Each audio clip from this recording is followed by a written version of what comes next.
Ils sont partis dans les couloirs du temps.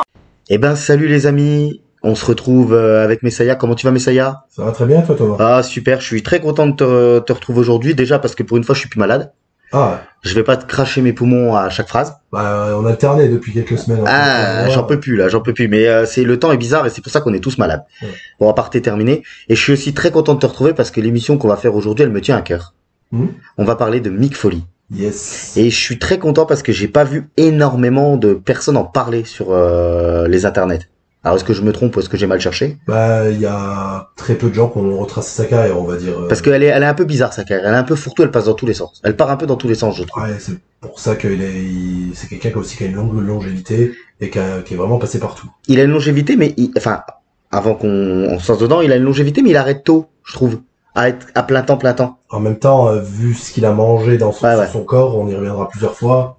C'est pour ça aussi qu'il a voulu s'arrêter assez tôt, mais en fait c'est quelqu'un qui est quand même accroché au catch et en fait après il a fait beaucoup de retours sporadiques pour pas mal de fédérations. C'est vrai, on va en discuter.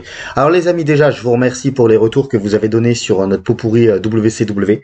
Je vous cache pas que je m'y attendais pas beaucoup parce que c'est une vidéo qu'avec Messaya on avait fait un petit peu entre guillemets à la va-vite, si tu me permets de dire, parce que on est justement dans la préparation de cette vidéo de Mick Foley et sur celle qui suit avec Shawn Michaels depuis un petit moment. Oui. Et donc du coup on n'avait pas le temps de se lancer dans une grosse vidéo et vous nous avez quand même rendu plein de force pour la vidéo WCW, donc ça fait plaisir. Et surtout que je m'y attendais pas du tout, c'est parce que Thomas le sait très bien et des fois on dérive sur certaines émissions où je parle beaucoup de Japon et moi je pensais pas que ça intéresserait notre petite communauté et vous me faites beaucoup de retours en disant que vous voulez que j'en parle. Donc on essaye de plancher sur peut-être un format un peu hors série au lieu d'être diffusé comme tous les lundis sur nos émissions classiques Les Couleurs du Catch. Peut-être de temps en temps vous verrez popper des émissions le vendredi. Bah déjà le vendredi soir je vais popper, c'est ce que j'ai dit, vous allez voir popper, j'aime bien ton terme, les émissions en grand format, donc Triple H, Randy Orton, Shawn Michaels qui va bientôt être en 2 formats mais un petit peu plus tard. Il y a d'autres encore les émissions en 2 parties. Bah, les catcheurs qui seront en 2 parties arriveront Je vais les faire en gros histoire de, parce que je sais que j'ai des personnes qui me disent qu'ils aiment bien écouter ça pour s'endormir et tout ça, donc je vais vous envoyer ça, donc ça va être un peu du réchauffé, mais c'est aussi pour faire des playlists, et puis quand on part sur des longues journées, que vous avez envie de nous écouter, ça va bientôt être les chemins des vacances, nos podcasts se prêtent bien justement aux chemins de vacances. Ouais, c'est clair, sur la route. Ouais. Donc profitez-en, écoutez-nous, et en fait c'est une émission sur le Japon, mais ça y est, j'ai pas envie qu'elle remplace un podcast du lundi, mais comme tu dis, un vendredi soir ce serait cool, surtout si on arrive à prendre un petit peu d'avance. Je vais être en congé, on va essayer de voir pour faire 2-3 émissions d'avance, et si on y arrive, j'aimerais bien qu'on se fasse un petit spécial hors série Japon. Je sais pas encore comment le tourner, c'est toi qui décideras, parce que c'est ton émission, c'est toi le chef. Et surtout que le Japon, c'est vraiment... là, moi, je m'y connais beaucoup, et toi, tu ne t'y connais pas du tout. Non, clairement pas, non. C'est un pays, le Japon. Non, mais voilà, après, pour te donner une analogie, Messaya, c'est comme si demain on faisait une vidéo sur la Coupe du Monde 1930 de football, et que... Voilà. Oui, c'est ça. Moi, je pourrais dire aucun. Eh ben, moi, c'est pareil pour le Japon. Alors, surtout, avant qu'on se lance dans Mick Foley, je vais vous demander aussi une dernière chose qui peut être assez embêtante. Je sais qu'en ce moment, beaucoup de gens reprennent nos anciennes vidéos et les réécoutent. N'hésitez pas, si vous l'avez jamais fait, à mettre un petit j'aime dessus, à faire grimper ses pouces. N'hésitez pas aussi à faire des commentaires, même si ça fait 3-4 mois qu'elles sont sorties, les vidéos. Ouais, mais moi, de toute façon, je réponds tout le temps, et même si vous mettez coucou, moi, je remarque, c'est incroyable, YouTube, comme il peut vite partir sur des propositions parce qu'il y a de l'activité sur la chaîne. Donc, n'hésitez pas, continuez, et surtout, il y a toujours 35 ou 40% de personnes qui écoutent nos podcasts sans être abonnés. Alors, s'il vous plaît, je vous en supplie, faites l'effort, un petit j'aime, un petit abonnement. Et n'oubliez pas la cloche. Voilà, merci beaucoup les amis. Et avant de commencer sur Mick Foley, donc on va faire une longue intro, désolé les amis, je voulais faire un petit erratum sur justement notre dernière vidéo, parce que plusieurs fois dans la vidéo, on fait mention de Chris Kanyon, mais on n'en parle pas. On a oublié d'en parler, donc du coup on peut faire un petit erratum dessus. Comme quoi on l'a oublié. On l'a oublié. Et ce que je te propose, c'est que par rapport à Chris Kanyon, pour pas bifurquer de sujet, parce qu'on va rester sur Mick Foley, moi ce que je te propose, c'est quand on fait la vidéo sur la NWO, on prenne 10 minutes avant pour parler de Kanyon. Ok, donc on le fait pas maintenant. On va pas le faire aujourd'hui, comme là on va rester sur Mick Foley, mais comme après Shawn Michaels, il y aura une vidéo un peu plus chill, et ensuite je pense qu'on va partir sur la NWO, vu qu'on avait fait quasiment un peu tout, l'histoire les stars de la WCW, on a fait Goldberg, on a fait Kevin Nash et Scott Hall, mais justement en dehors de la NWO. Je pense qu'on pourra se lancer enfin sur cette grosse partie. Qui risque peut-être aussi d'être en 2 parties. Ouais, je pense qu'on peut, parce que là, toi, tu veux vraiment être complet, chose que nos maîtres n'avaient pas fait. Exactement. Moi, je veux vraiment être complet, même dans comme on dit, dans la merde qui va y arriver. Donc, là, sur la fin de la NWO, moi, j'aimerais bien qu'on soit assez exhaustif. Donc, moi, j'aime beaucoup. Et donc, à ce moment-là, on se prendra 5 ou 10 minutes, je pense que ça te suffira, Oui. pour parler de Chris Canyon. Oui, parce que c'est quand même quelqu'un qui mérite qu'on en parle un petit peu. Mais on fait tellement on va y revenir que par moment, on oublie d'y revenir. Exactement. Voilà, c'est pas toujours facile. Et surtout quand on est sur des condensés d'émissions comme ça qui peuvent paraître très longues, c'est vrai qu'il y a des moments, parce que je te rappelle que pour l'émission de la WCW, on a oublié de dire avec l'histoire de Ric Flair et les matchs de catch qui est repassé de Ric Flair et que c'est qui comme a ça amené qu'il à son décide de retour, revenir. oui, face à Vader. Alors qu'on le sait, on a oublié de le dire. Alors vous avez été très sympa dans les commentaires de pas nous en faire part, mais c'est vrai que c'est un gros oubli. On s'était même dit qu'on en reparlera un jour dans l'émission de Ric Flair, par exemple. Exactement. Donc voilà. Eh ben écoute, on va laisser cet aparté de côté. On va se lancer dans le vif du sujet. Mick Foley, qui est quand même un des visages marquants de la WWE des fins des années 90, début 2000. Beaucoup de gens le disent et je suis assez d'accord, il fait partie du Mont Rushmore de l'Attitude Era. Ouais, c'est ce que j'allais te demander. Voilà. Alors moi, ce que je te propose, histoire de... Qu'est-ce que je sais que tu aimes bien quand on fait un petit sommaire. Je sais que ça te plaît, tu m'avais dit la dernière fois. Moi, ce que je te propose, c'est que je commence par présenter l'homme avant qu'il soit catcheur. Yes. Comme ça, on va parler un petit peu toute sa jeunesse. Tu me coupes quand tu auras envie de dire quelque chose de pertinent.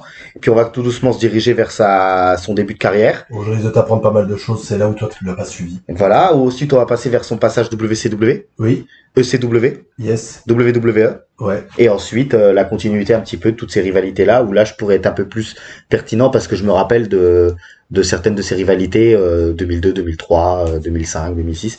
Son petit passage à la TNA. Oui, on mentionnera très peu de choses parce que moi je trouve que c'est pas un run ultra pertinent. Et puis finalement on conclura sur... Je parlerai de son dernier match. Ouais. Et puis ensuite on partira tout doucement vers son petit bilan. Oui. Voilà. Alors, on y va, c'est parti. On commence par sa jeunesse.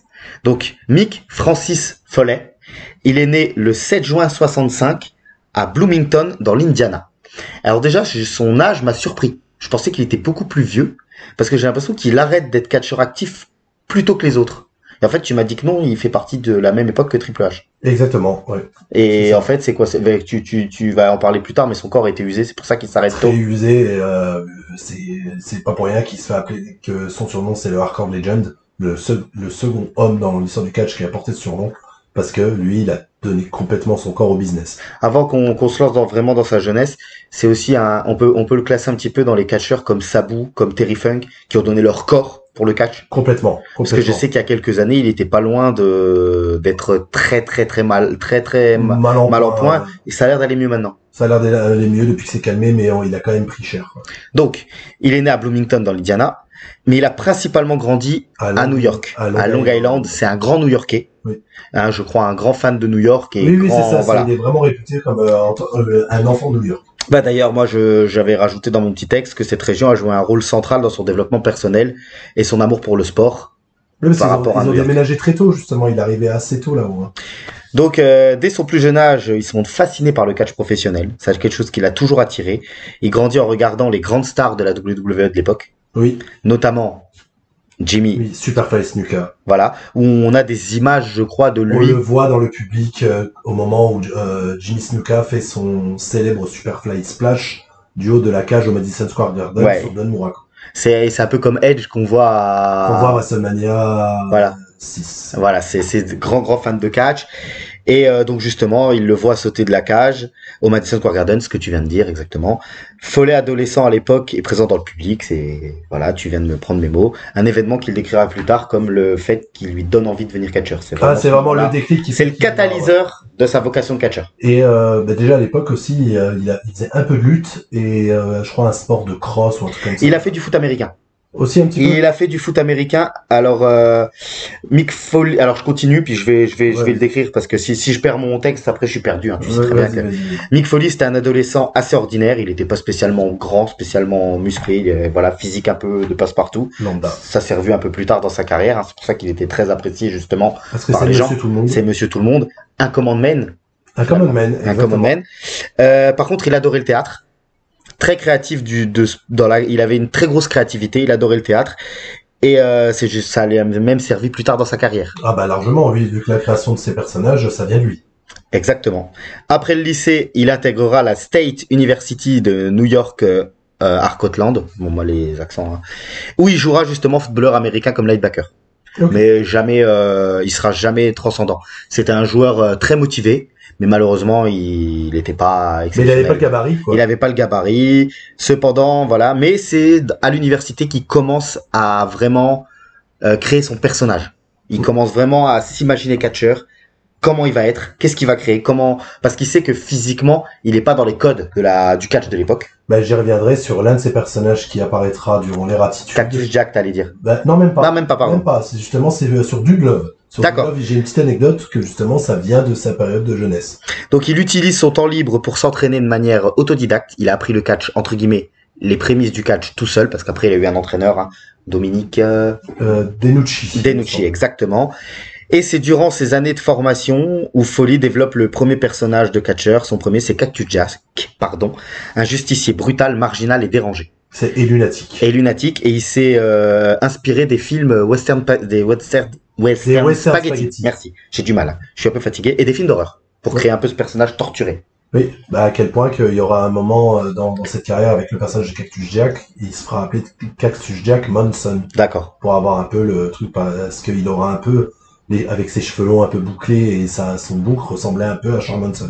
Et c'est aussi un peu comme on avait dit à propos de Scott Hall, un grand encyclopédie du catch, tu sais, qui était vraiment intéressé par tout. Ah oui, c'est un student of the game. Voilà, parce que lui, il a étudié le catch japonais, le catch mexicain et le catch hardcore. Oui. Mais en autodidacte toujours.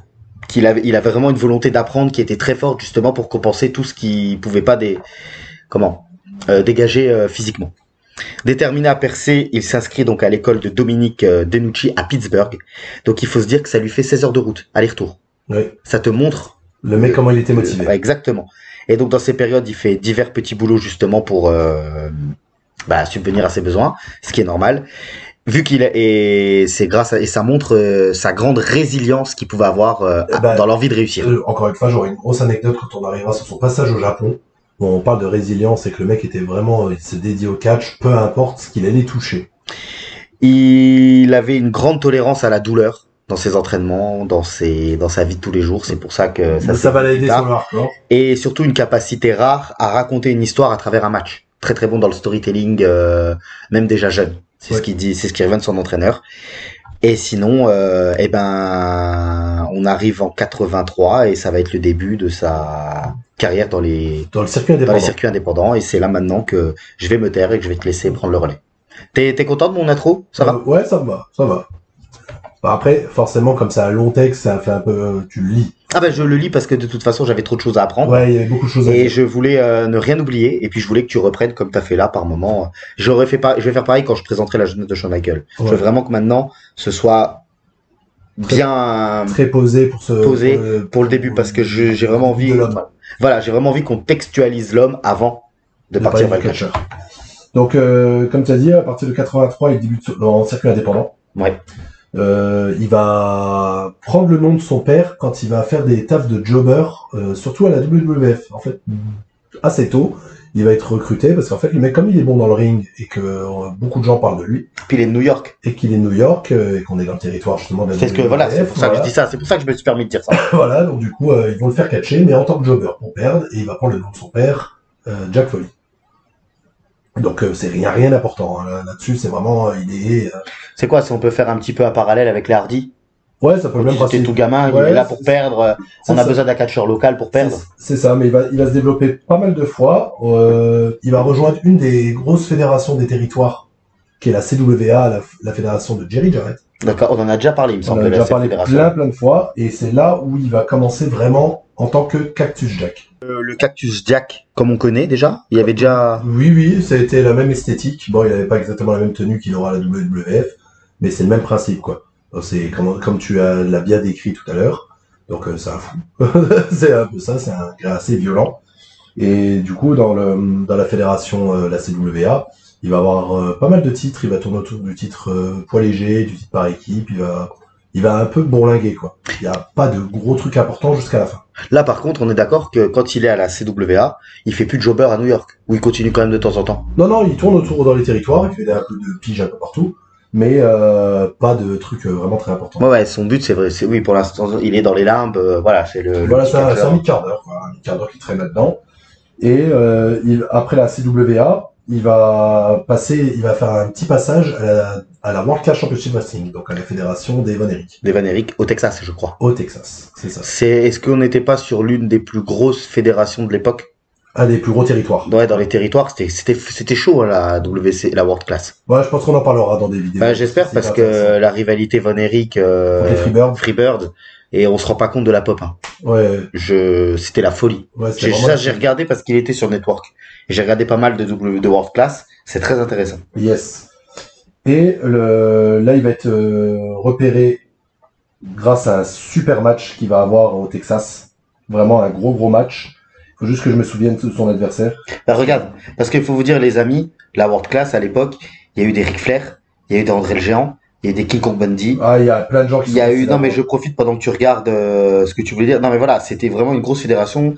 Mark Calloway y est passé notamment. Oui, Tu peux trouver des tout premiers matchs de Mark Calloway. oui. Donc c'est impressionnant de se dire ça. Oui, quoi. c'est vraiment un gros territoire. Donc je me suis trompé, c'est pas la WCCW où il va avoir vraiment le match qui va le permettre de se faire repérer par la WCW. Il va avoir son petit passage WCCW. À ce moment-là, il va avoir un truc qui va lui faire un signe très distinctif, c'est qu'il va avoir un accident de voiture assez grave. D'accord. Et en fait, il va perdre des dents. Ok. Et en fait, il va jamais les soigner. En fait, il va rester avec des dents en moins. Et en fait, c'est pour ça que le sourire de Mick Foley avec les dents en moins, c'est quand même marquant. Surtout que ça colle bien à son personnage, à beaucoup de ses personnages. Oui, parce que lui, il y en a eu plein. Ouais, il a eu plein, ouais, mais pour deux, ça marchait vraiment bien. Et après Jack et. après la World Class, il va Cannes. faire un tout petit passage à la Tri-State. Donc c'est la Tri-State, c'est. C'est l'état aux alentours de, comme ça s'appelle, de Philadelphie. D'accord, ok. Et du coup, il va faire déjà des toutes petites piges à la ECW. Mais qui était pas encore la extrême, c'était la Eastern Championship possible à l'époque. C'est ça. Et en fait, il va être repéré parce qu'il va avoir un match phénoménal face à Eddie Gilbert, qui est une énorme légende. On en parlera plusieurs fois, je pense, dans d'autres émissions. Surtout quand on fera l'émission sur les territoires. Ah, je suis pressé de la faire, tu imagines même pas à quel point c'est. Ouais. Ah, parce que ça me hype grandement. Et en fait, ces fous-là, ils vont avoir 3 matchs dans le même show. D'accord. Et que des matchs un peu extrêmes, justement. Un peu qui sortent de l'ordinaire. Et dans les 3 matchs, il va en faire un Falls Count Anywhere, un Stretcher match, et ils finiront dans un match en cage. C'est un peu les 3 stages of hell. C'est ça, mais à plusieurs moments du show, en fait. Ça va pas être... Dans le même match, oui, ça va pas être. C'est un match que je n'ai pas vu. Mais j'ai vu des images, en tout cas. Bah, de toute façon, ça doit être dur à trouver, non? On est un peu dur à trouver tous ces trucs-là, mais d'avoir des fois des petites vidéos qui passent, mal filmées, machin, des fois t'en trouves un petit peu. Et ça finira en double disqualification. Pas de vainqueur. Pas de vainqueur, mais c'est ce match-là où des officiels de WCW vont le repérer pour l'embaucher. Et là, on va passer justement sur son run WCW. T'as l'année à peu près?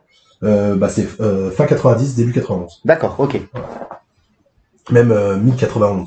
Et moi, j'avais vu, il a pas catché aussi un petit peu au Japon, il a pas C'est catché après. partout. Ah, c'est après, pardon. C'est après. Je croyais que c'était dans sa phase de. En fait, c'est ça ce qu'on a du mal avec sa carrière, quand on sait plein de choses qu'il a fait, mais c'est la chronologie qui est compliquée. Bah, déjà, pour un catcheur, il faut se dire, les amis, tu me permets de couper. Dites-vous que par exemple, il a commencé en âge 10 ans avant un Triple H, par exemple. Oui. Donc c'est pour ça que sa carrière, c'est-à-dire Triple H, il a tout de suite rejoint des grosses structures.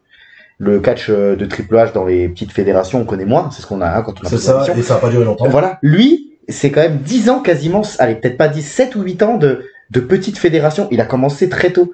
Et c'est pour ça que quand j'ai vu son âge, j'ai été surpris. Parce qu'en fait, il a commencé à 18 ans. Oui. Tout de suite. Et forcément, pour un mec qui avait son gabarit à l'époque, son physique, il avait pas trop le choix. Parce que justement, si t'avais un physique de Golgoth, justement comme Triple H, un peu bodybuilder, machin, tu pouvais te faire repérer. Comme des Sting au début, des Lex Luger, des gens comme ça, qui ont des physiques démentiels, qui sortent de l'ordinaire, et c'est ce que les promoteurs de catch voulaient à l'époque. Lui, il était obligé de parier sur les artifices. Des artifices, entre guillemets. Et dans son catch aussi, dans le ring, il devait montrer ce qu'il savait faire, parce que il a très vite été un peu gros.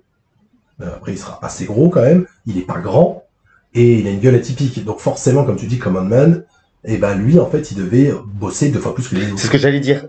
Ce truc-là devait faire qu'il, il devait en faire, 2 fois plus. J'allais te demander ça, justement. Le gros parallèle que beaucoup de gens font, parce qu'en plus, Mick Foley dégage une certaine, bienveillance. Ouais. Tu sais, il a une bonne tête. Ah bah il a l'air une bonhomie. Une bonhomie, merci, c'est le mot que je cherchais. Et en fait, du coup, c'est grâce à ça que les fans vont vite et beaucoup s'attacher à lui. Et le parallèle le plus récent, où on va dire c'est un peu un Mick Foley moderne, par rapport à ça, c'est Brian Danielson. Parce que lui, avant d'arriver à la WWE, il était considéré comme le meilleur catcheur du monde, mais dans les circuits indépendants. Et en fait, lui, c'était son in-ring pur qui a fait que les gens devenaient fous en le voyant. Mais oui, on est d'accord que par contre, en parallèle, le niveau de Daniel Bryan, il est... Bah, c'est pas le même catch. Ouais. Mais Mick Foley, dans son catch, c'est l'un des meilleurs. Ouais, dans son... Oui. Dans le catch hardcore, il est considéré comme l'un des meilleurs et a raison. Est-ce qu'on n'est pas même sur le meilleur? Ça se joue à pas grand chose avec Terry Funk, avec Atsushi Onita au Japon. Mais on va dire, dans le in-ring, je pense que c'est l'un des... Sans compter les catcheurs récents, on va dire. Dans cette période-là, ça doit être l'un des meilleurs catcheurs in-ring hardcore. Ouais. Ok. Quand même. Parce qu'il arrivait à tout faire. Quoi. Puis de toute façon, vu la longévité et vu qu'il est passé partout, lui il passe partout en progression. Et ben, il commence dans une petite et puis au fur et à mesure, ça monte. Ça monte. Je vais un peu casser ce que tu dis. Ah ouais? Parce qu'à la WCW, on y arrive en 91, ils le mettent direct en main event. D'accord. Donc sa première apparition, il me semble que c'est fin. Il doit fin 91, genre septembre. Ouais, mais quand il arrive dans une fédération, il n'arrive pas forcément on top et il faut qu'il monte, qu'il se progresse. Là, vraiment, il arrive, ils le mettent en temps face à leur plus gros star. Donc en fait, il attaque Sting directement. Donc on est en fin 91. En heal? En heal, ouais, c'est un gros heal. Gros heal, donc comme on l'a dit, foufou, lunatique. Il s'en prend à Sting, donc il aura une petite rivalité vraiment sympa face à Sting. Là, on est sur le Sting qui est déjà top star. Déjà construit par Ric Flair, déjà... Exactement. Ça ouais, là, c'est Sting... On est en 91, donc ça veut dire que Ric Flair n'est plus là. On a mis Sting au nu. Ils ont voulu, je t'avais dit, ils avaient tenté l'exclure, ça n'avait pas marché. Oui. Finalement, ils ont mis Sting. Oui, non, mais c'était pour bien contextualiser. Là, on n'est pas loin de Bill Watts, justement. Ouais. Et donc, après ça, il va avoir pas mal de rivalités face à beaucoup de brutes. Avant d'affronter Sting pour le titre de la WCW, il va affronter Van Hammer, donc aussi un bon gros gabarit. Déjà, quand t'appelles marteau. Oui, en général. Et il aura une rivalité vraiment sympa sur un catcheur ultra connu par rapport à son aura, c'est Abdullah the Butcher. Oui. Donc là, vraiment deux tarés qui s'affrontent, quoi. Abdullah the Butcher est considéré aussi comme un catcheur qui a très stiff et très extrême. Très extrême. Donc le mec qui avait le front complètement défoncé et qui attaquait ses adversaires avec une fourchette. Nickel. Voilà, c'est normal. La prédiction du Butcher. Voilà. Normal, oui. The Butcher. Et du coup, en 92, il arrivera à avoir un match de championnat face à Sting qui va perdre, mais dans un False Continuum, on reste dans ça. On va beaucoup mettre en avant son style face à ses adversaires. Donc en fait, comme on va le présenter comme un catcheur rude et hardcore, ce sera souvent des matchs rudes et hardcore en fait. Exactement. Excusez-moi. On va être travers. C'est pas grave. Et même Mick Foley dira que c'est un de ses matchs les plus aboutis qu'il a eu, en fait, au niveau de la storyline, tout ça, avant qu'il ait un autre gros rival à la WCW, où là, on va en parler quand même assez longuement, où il va faire un fessier en organique, parce que les gens l'adorent, parce que le mec est fou. Comme j'avais dit, on est à l'époque Bill Watts, donc ça veut dire qu'il y avait, je rappelle l'anecdote, Bill Watts avait enlevé les protections aux alentours du ring. Et ça empêchait pas Mick Foley de prendre des bumps complètement fous directement dessus. De toute façon, il a donné son corps et sa vie. Une de ses prises mythiques, c'est sa descente du coude où il court de l'éperon pour sauter au mec à l'extérieur. Bah, il le faisait alors qu'il n'y avait pas de protection au sol, quoi. Et pareil, un de ses bumps mythiques, parce qu'on va beaucoup parler de ses prises et de ses bumps, c'est il aimait bien se prendre des hip toss. Donc vous voyez ce que c'est un hip toss, c'est quand l'adversaire le prend par le bras, il le fait retourner par-dessus comme ça. Et en fait, lui, il adorait le prendre dans les escaliers. Ouais, ça c'est des images dans ma tête, là, quand tu dis ça, il s'en est pris, non? Ouais, il s'en est pris. The Rock a dû le passer des dizaines de fois. Ouais, c'est ça, à se prendre directement les hanches, en plus avec son gabarit, j'imagine même pas, parce que moi des fois j'ai du mal à me lever, j'ai le nerf sciatique qui tire, et lui, directement il s'envoie le nerf sciatique en plein dans les escaliers, quoi. Ouais, mais ça va, je tiens. Ouais. Ça fait pas mal. C'est un peu ça. Donc comme je dis, il va, après 1 an et demi, il va faire un face-turn organique, parce que les gens l'aiment beaucoup. Et il va rentrer en rivalité face à Vader, et qui est managé à l'époque par Harley Race. Donc c'est avant que Vader justement redonne le titre à Ric Flair à son retour. Donc grosse rivalité, ils vont avoir des matchs de fou, mais vraiment de fou. On en avait déjà parlé, c'est lors d'un match en Allemagne où il va perdre son oreille. Donc c'est toujours avec la WCW, c'est avec ça la WCW. C'est dans des shows qu'ils faisaient en Europe, qu'ils étaient venus un petit peu en Europe. C'est ça. Il va même réussir à battre Vader dans un Falls Count Anywhere où le titre n'était pas en jeu. Où quelque chose. Mais de toute façon, je vais te poser la question tout de suite. À la WCW, il touche pas de titre. Non, il ne le prend pas. On est d'accord. Ouais, il le prend pas. Vraiment, c'est le match que je vous conseille le plus parce que c'est l'un des plus brutals de toute l'histoire de la WCW. Donc, face à Vader, c'est un Texas Deathmatch. Donc, je vais vous donner la date. Je vais juste revérifier la date. J'ai pas la date, excusez-moi, mais par contre j'ai le show. C'est à Halloween Havoc. Donc Okay. ça doit être Halloween Havoc 92. Ouais, de toute façon, vous regardez sur la carte. Voilà, c'est ça. Mick Foley et puis Cactus Jack face à Vador. Face à Vader. Vador. C'est pas le même truc.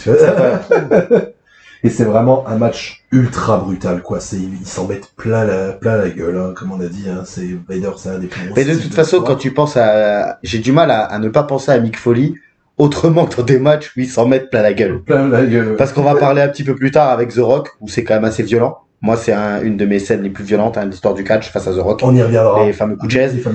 Moi, les matchs face à Triple H, c'est plein la gueule. Les matchs face à Stone Cold, c'est plein la gueule. Les matchs face à... Non, mais voilà, lui, il a toujours aimé quand même, de toute façon. Face à l'Undertaker. C'est un peu léger. Même moi, l'un de ces derniers matchs que j'ai, c'est face à Ric Flair. À Vengeance, c'est violent, quoi. Non, mais le mec, quand même, il a toujours aimé en mettre et s'en prendre plein la gueule. Mais malheureusement, l'Office va un peu le laisser tomber. En fait, c'est avec cette grosse rivalité face à Vader, ils auraient pu en faire vraiment une giga star, quoi. De voir limite celui qui lui reprendrait le titre. Mais on est à l'époque, justement, où t'as des pourparlers pour faire revenir Ric Flair. Vu que les ratings sont pas terribles, et que Bill Watts décide de diffuser des matchs de Ric Flair, c'est ce qu'on disait, justement, pour le rappeler.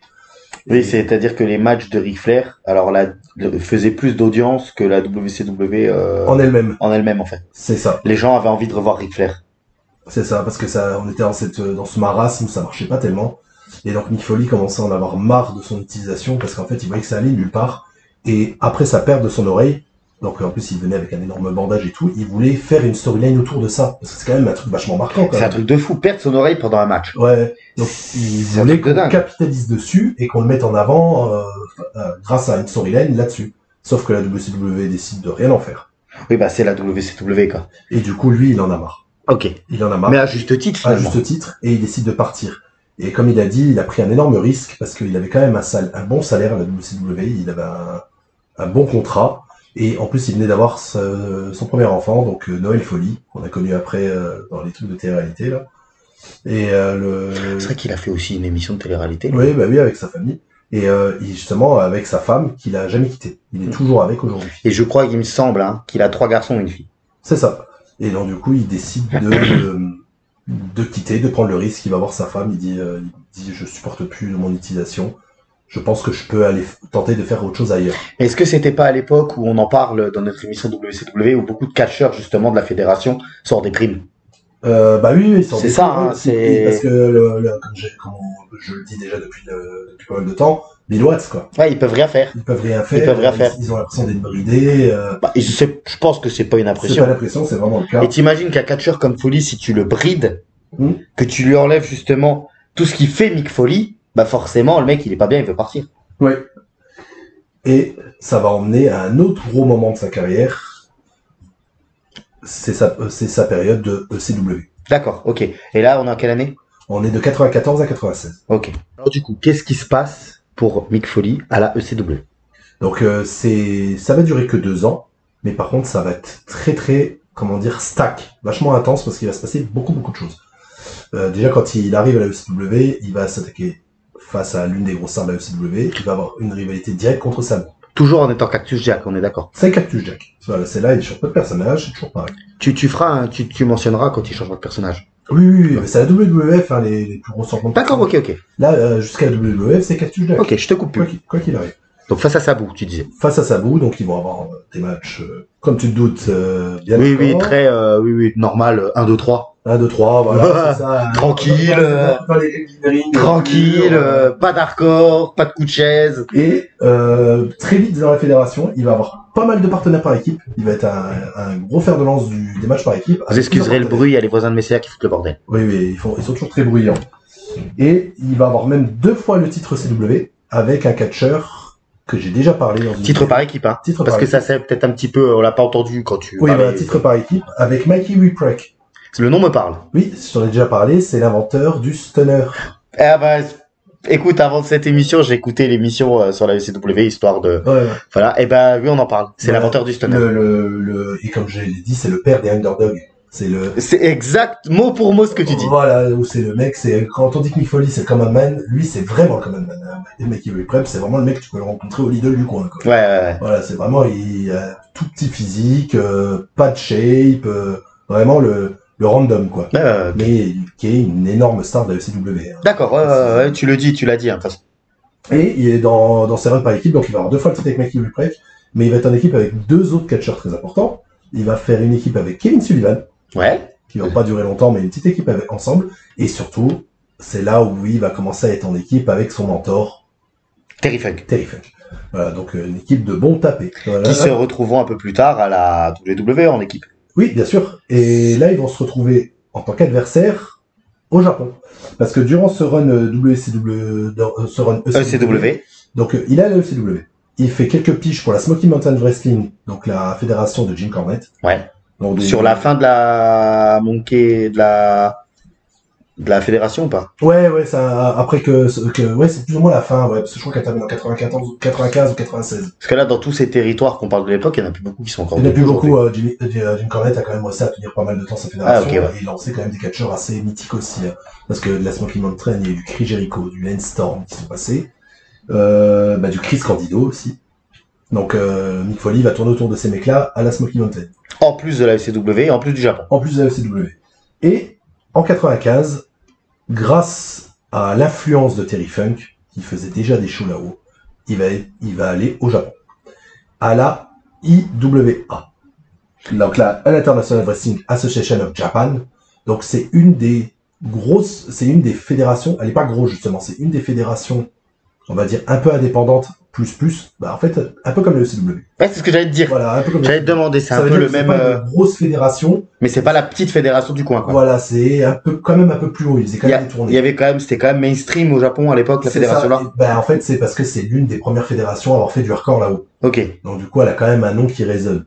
Je sais que par exemple, Atsushi Onita, qui est le père du hardcore au Japon, et qui a même influencé Polyman pour la ECW, est passé par cette fédération-là avant de créer la sienne. Avant de créer la FMW. Mais c'est vraiment la IWA est vraiment très, très reconnue. Le nom que tu me dis, ça me parle. Hein. Ouais. J'en ai déjà entendu parler. Hein. Et là-haut, en fait, il va se mettre en rivalité face à 2 catcheurs. Vraiment, vraiment rivalité sanglante. C'est face à Terry Funk, justement. Oui, bah. Voilà, donc vraiment pour qui sera vraiment le maître du hardcore. Et ils étaient potes ensemble, Terry Funk, tu sais ça, s'ils étaient... oui, bah c'est déjà là où c'est son mentor. Hein. Donc forcément, on connaît, je redis ce vieil adage que plus tu es pote dans le catch, plus tu es stiff. Alors, t'imagines les deux, si l'autre c'est son mentor, ils devaient s'en mettre, mais plein le cul. Bah oui, surtout que je vais parler d'un match vraiment qui est devenu mythique à travers les âges, justement. Et l'autre catcheur où il aura une grosse rivalité, c'est Shoji Nakami. Donc moi je ne le connaissais pas, c'est en étudiant. C'est un gros catcheur hardcore japonais, mais qui n'a pas eu une énorme carrière derrière. Donc c'est pour ça qu'il n'est pas très connu. Mais ils vont avoir des matchs assez à table de dents. Ouais. Et il va commencer quelques piges là-haut, mais en même temps il revient à la ECW et il va continuer sa rivalité avec Terry Funk là-haut. Et il y aura une personne qui va se rajouter dans cette rivalité, c'est le Sandman. Oh putain. Donc en fait le Sandman et Terry Funk vont s'en prendre à Mick Foley. Et il y a une anecdote de ouf lors d'un match. Mick Foley est face alors du coup. Mick Foley est face, ouais. Voilà, c'est ça qui est face. Et l'anecdote que je voulais dire, c'est que lors d'un match, ils vont le taper 46 fois avec des coups de kendo stick. 46 fois, les amis. Bon, pas en mettre 2-3 et c'est bon, on a gagné. Non, 46 fois, quoi. Mais il y a toujours, avec Mick Foley, t'as toujours ce nombre de coups qu'il était capable de se prendre et c'est aussi ce qui, émouvoir, qui nous émeut. Merci, qui nous émeut. Putain, j'ai du mal. Qui nous émeut, c'est le nombre de coups qu'il prend. Moi, j'ai toujours l'image avec le The Rock et comme t'as dit dans l'émission, voilà. C'est un truc de fou. Et ben là, c'est pareil. Voilà, les gens sont derrière, il se fait massacrer à coups de kendo stick. Ils vont s'affronter à plusieurs pay-per-view. Ça va partir en kick-out avec les arbitres, avec Bill Alfonso. J'en ai déjà parlé, l'un des fameux managers de la CW. C'est vraiment c'est un melting pot, il va faire vraiment plein de choses à l'ECW. Enfin, il va faire monter beaucoup de stars là-haut, en fait. Les mecs qui vont affronter Mick Foley vont être mis au nu encore plus, donc les Sandman, les Sabu, les trucs comme ça. Il a permis de faire que la classe ECW soit reconnue, quoi. Tous ces mecs-là. Exactement. Il a créé un peu les ECW originales, entre guillemets. Pas créé, parce qu'ils étaient déjà là avant. Alors, il a permis de les élever. Starifier. De les starifier. Ouais, c'est bien ça. Starifier. Très beau, très beau. Et il va avoir un match justement de championnat ECW face au Sandman qui ne gagnera pas parce qu'il va y avoir pas mal d'interventions, un ref bump, et en fait l'arbitre ne pourra pas compter 3. Alors que normalement il aurait dû gagner.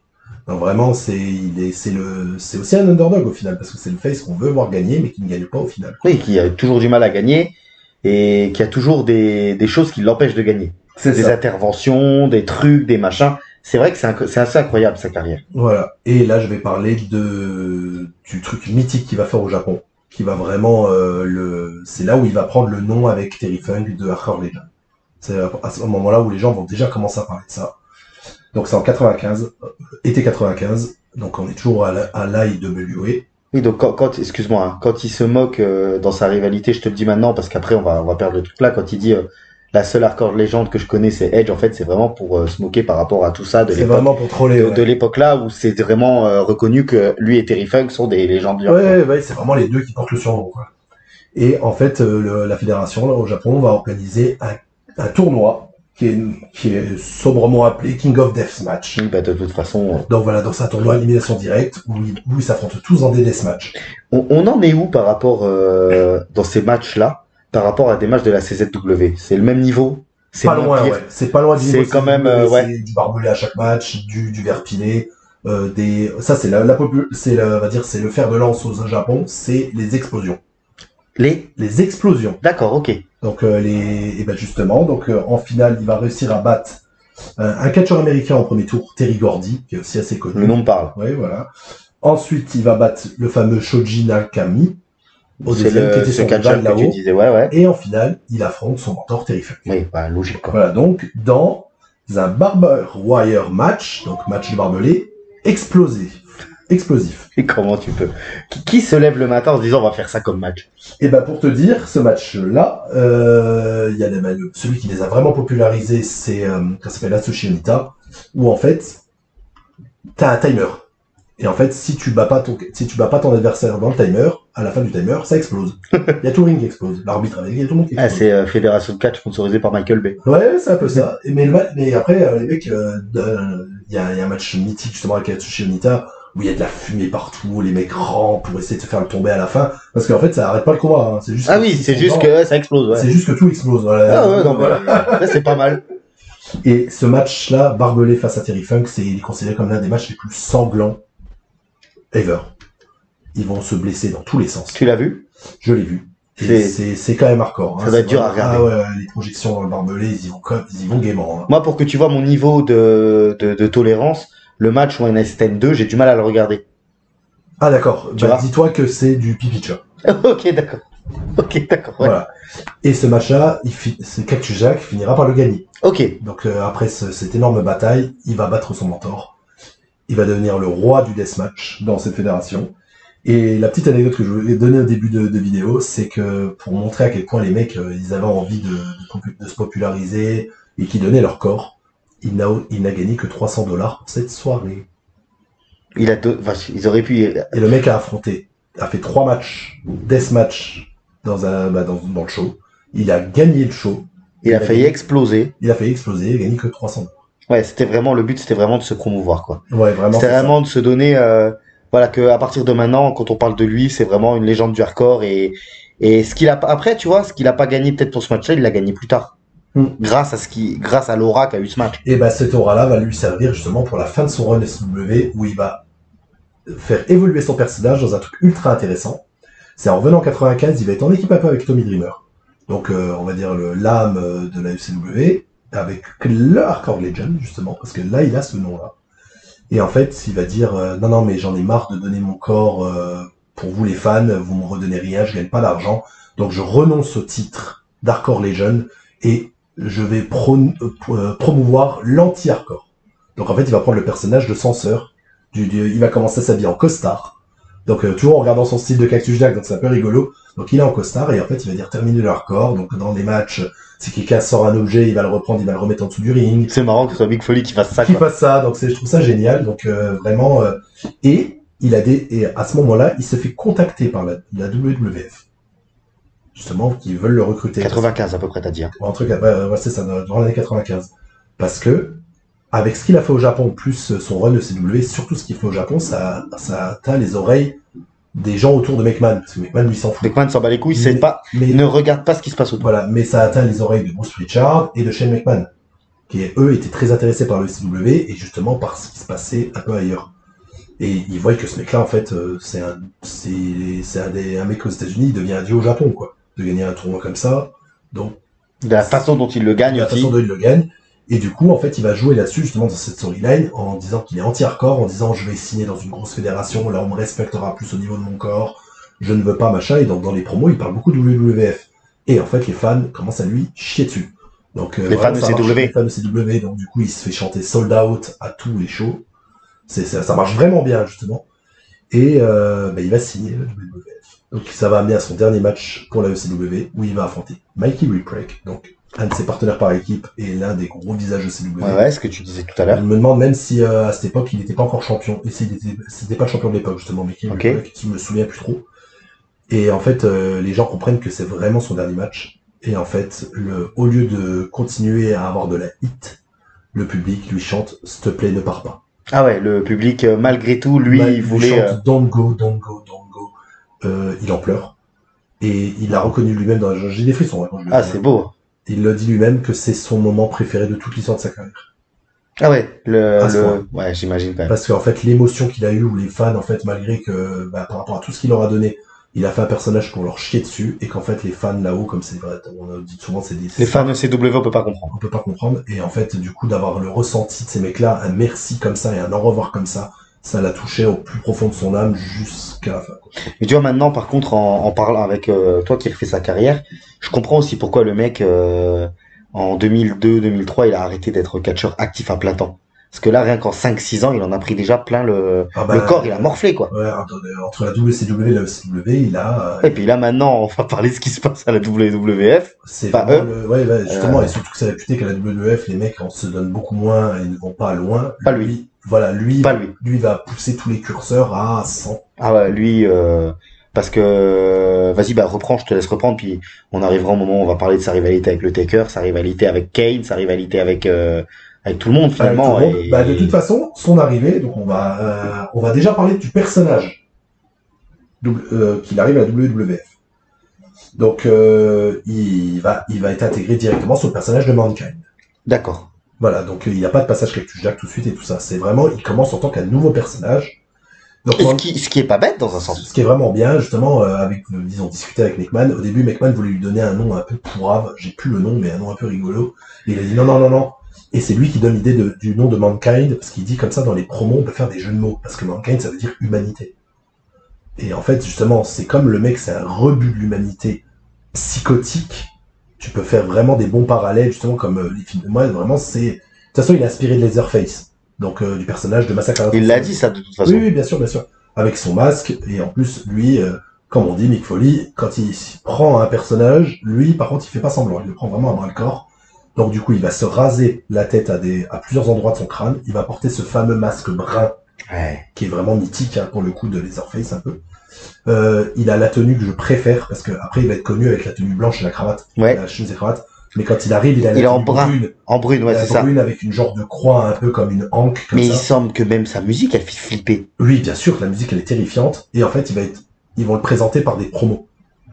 Et on voit que le mec est psychotique, il fait des bruits de cochon, vraiment des bruits de porcin. Il s'arrache les cheveux, littéralement, pour justement, il va se raser à des endroits et comme ça, il s'arrache les cheveux qui repoussent dessus pour vraiment montrer le gros taré, quoi. En plus, avec l'oreille en moins et tout, c'est vraiment, il est terrifiant. Lui aussi, il foutait la grande pétoche. Ah ouais. Regardez les premières vignettes de Mankind, ça fait flipper. Hein. Ouais. Franchement, je me mets à la place des enfants de l'époque, même des ados de l'époque, ils faisaient un peu trembler des fesses, quoi. Et en plus, il va pas passer par du jobber, par du mid-carder et tout pour présenter. Il va avoir quelques matchs comme ça. Mais sa première apparition dans le ring, c'est casser la gueule de l'Undertaker, quand même. Ouais, c'est ça. Directement. Alors, si je dis une connerie, tu me dis, mais c'est pas Bearer qui tourne sur lui et qui ramène Mankind. C'est après. C'est justement dans cette rivalité-là. Excuse-moi. Donc il attaque, si tu veux, je revérifie un peu certaines dates pour pas dire de bêtises, parce que je connais bien cette rivalité, mais on va dire les dates. Donc comme je dis, ouais, c'est vraiment un psychopathe. Et en fait, il vit dans les salles des machines. Donc quand on voit les vignettes, en fait, il est dans les salles des machines. Et c'est pour ça qu'il va avoir un match qui va affronter le Taker, justement, le Ballroom Brawl match. Parce qu'en fait, le mec, en fait, c'est un psychopathe qui traîne dans les bas-fonds des salles. Donc c'est avant Kane, on est d'accord. C'est avant Kane. Parce que il me semble que le premier match de Kane, c'est face à Mankind. C'est ça. Voilà. Ok. Non, mais tu sais, parce que moi aussi, il faut que pendant qu'on fait l'émission, il faut aussi que j'arrive à me recontextualiser le tout, hein. Voilà. Et donc du coup, c'est au lendemain de WrestleMania 12 qu'il attaque l'Undertaker.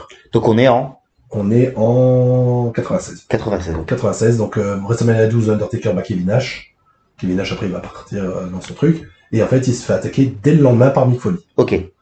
Et Mankind, en fait, ils vont continuer, ils vont un peu se tourner un peu autour. Et c'est au King of the Ring qu'ils vont s'affronter. Donc le premier match de Mankind est au King of the Ring. Ok. Face au Taker. Et c'est accidentellement, Paul Bearer va le frapper avec l'urne à la fin du Brawl. King of the Ring 96 donc. Ouais, King of the Ring 96. Et en fait, c'est pas durant le Brawl, je dis des bêtises. C'est en fait Paul Bearer va faire une erreur. En fait, il va taper l'Undertaker à la place de taper Mankind. Mankind va gagner le match. Ok. Et derrière, ils vont avoir leur revanche dans le Ballroom Brawl match, où c'est là où Paul Bearer turn sur l'Undertaker. Où vraiment les deux, ils vont s'en mettre plein la gueule. C'est au bout d'un moment même ils sont dans la salle des machines, ils montent sur une échelle pour faire une descente du coude, quoi. Ça n'a pas de sens. Et il devait être content, je pense, le Taker, d'avoir un mec comme ça justement pour pouvoir. Surtout un mec qui lui répond, quoi. On l'a toujours dit, c'est l'Undertaker, il affrontait les gros stiffs. Et là, il va trouver un de ses plus gros rivales et un des mecs les plus dangereux. C'est au lieu d'avoir un Golgoth qui est aussi grand que lui ou un géant ou machin, là il va avoir un petit gros qui tape plus fort que tout le monde. C'est exactement ça. J'adore cette analogie. Ouais, c'est ça. Justement, le mec, voilà, moi je suis le plus petit. Je suis le plus petit, je suis pas le plus fort, mais par contre, je vais t'en mettre 2 fois plus. C'est ça, plus teigneux, plus vénère. Voilà. Et dans le Ballroom Brawl, je crois même il rate pas loin de se faire une grosse blessure en sautant sur des tuyaux. Oui, bah. Machin. Vraiment, ils s'en mettent plein la gueule. Ils arrivent aux alentours du ring. Il y a un des bumps mythiques de Mick Foley, qu'à chaque fois que je le vois, j'ai mal.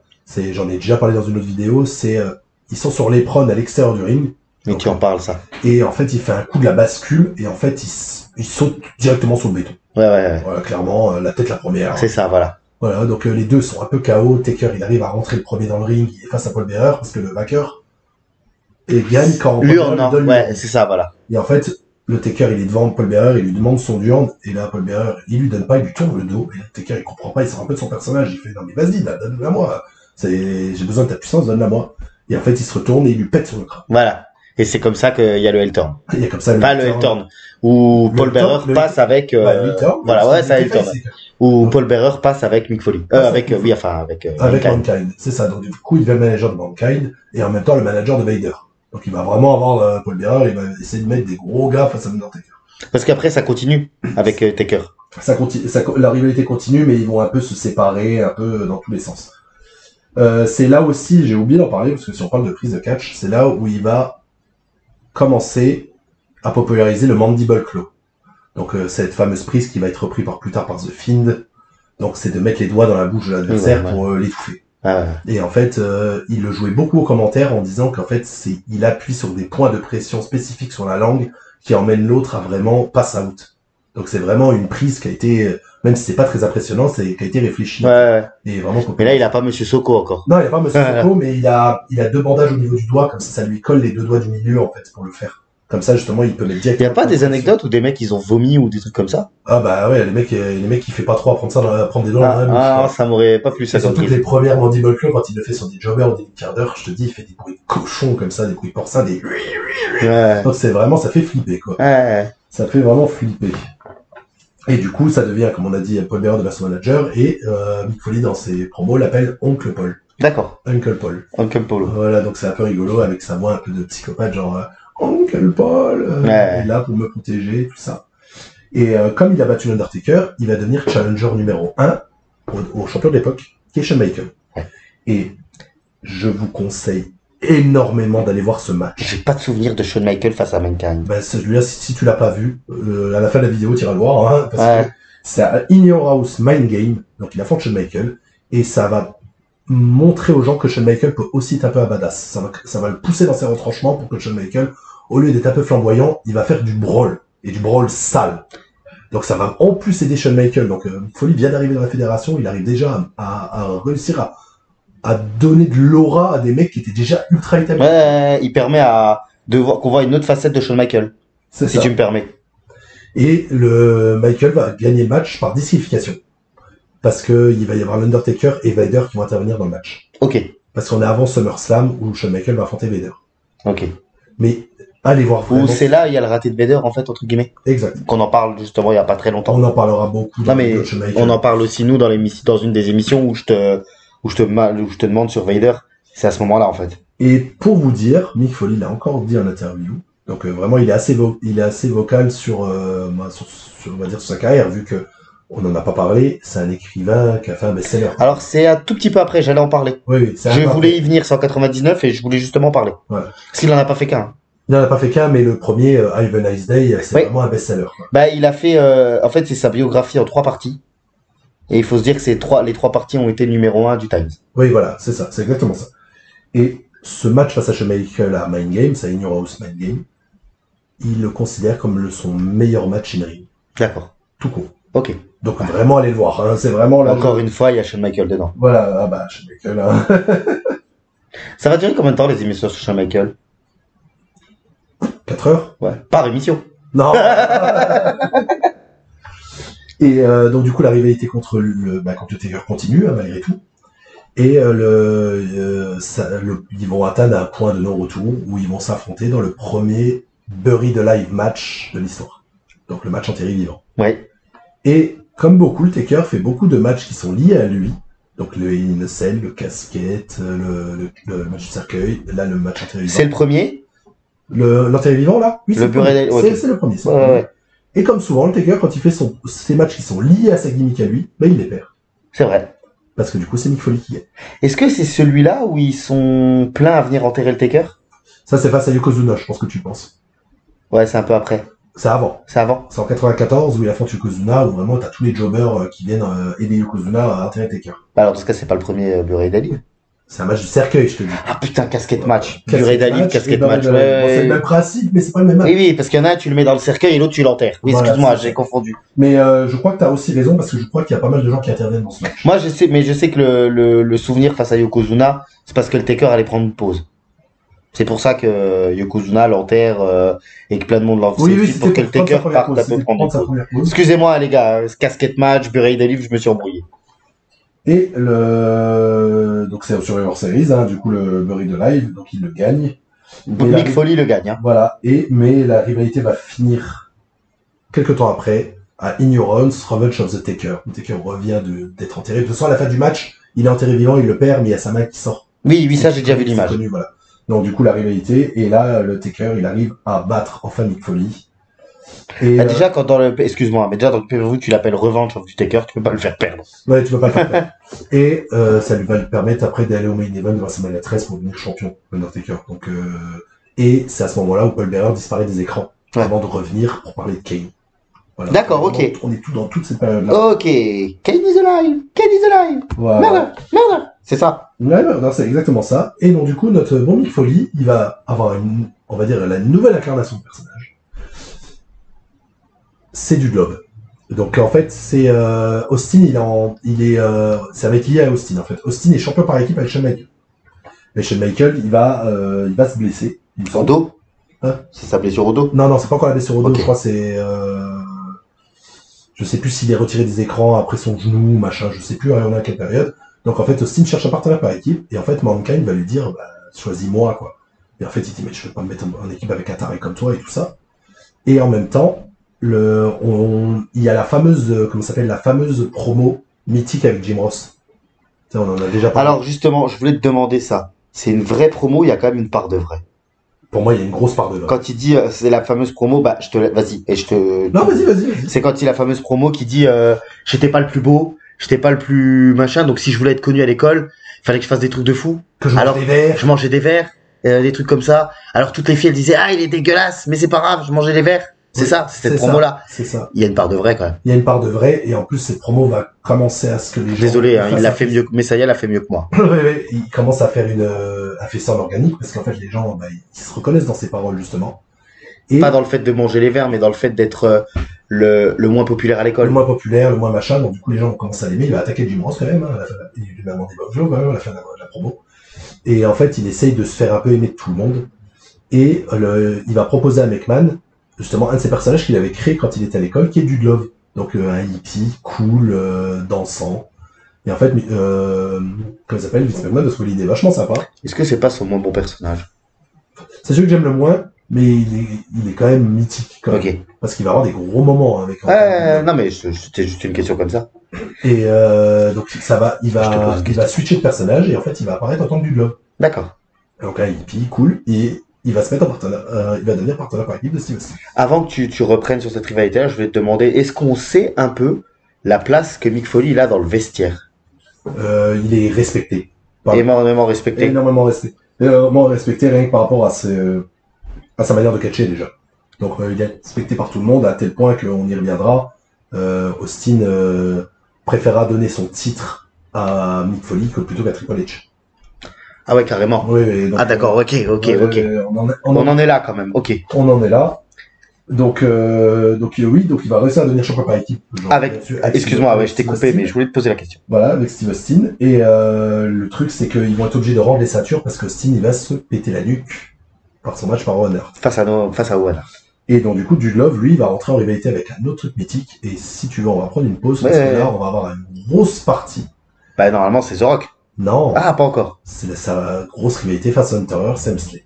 Face à Triple Ah, c'est H. avant... Ok, sûr, autant ça pour va. moi, je me suis trompé. Donc c'est à partir de là où ils vont commencer à beaucoup se tourner autour, et c'est l'une des rivalités mythiques parce que ça va permettre à Triple H de monter en upper mid-card, limite main eventer, et à Mick Foley de consolider sa place dans le roster. D'accord. Ah bah là, je suis pressé qu'on en parle alors.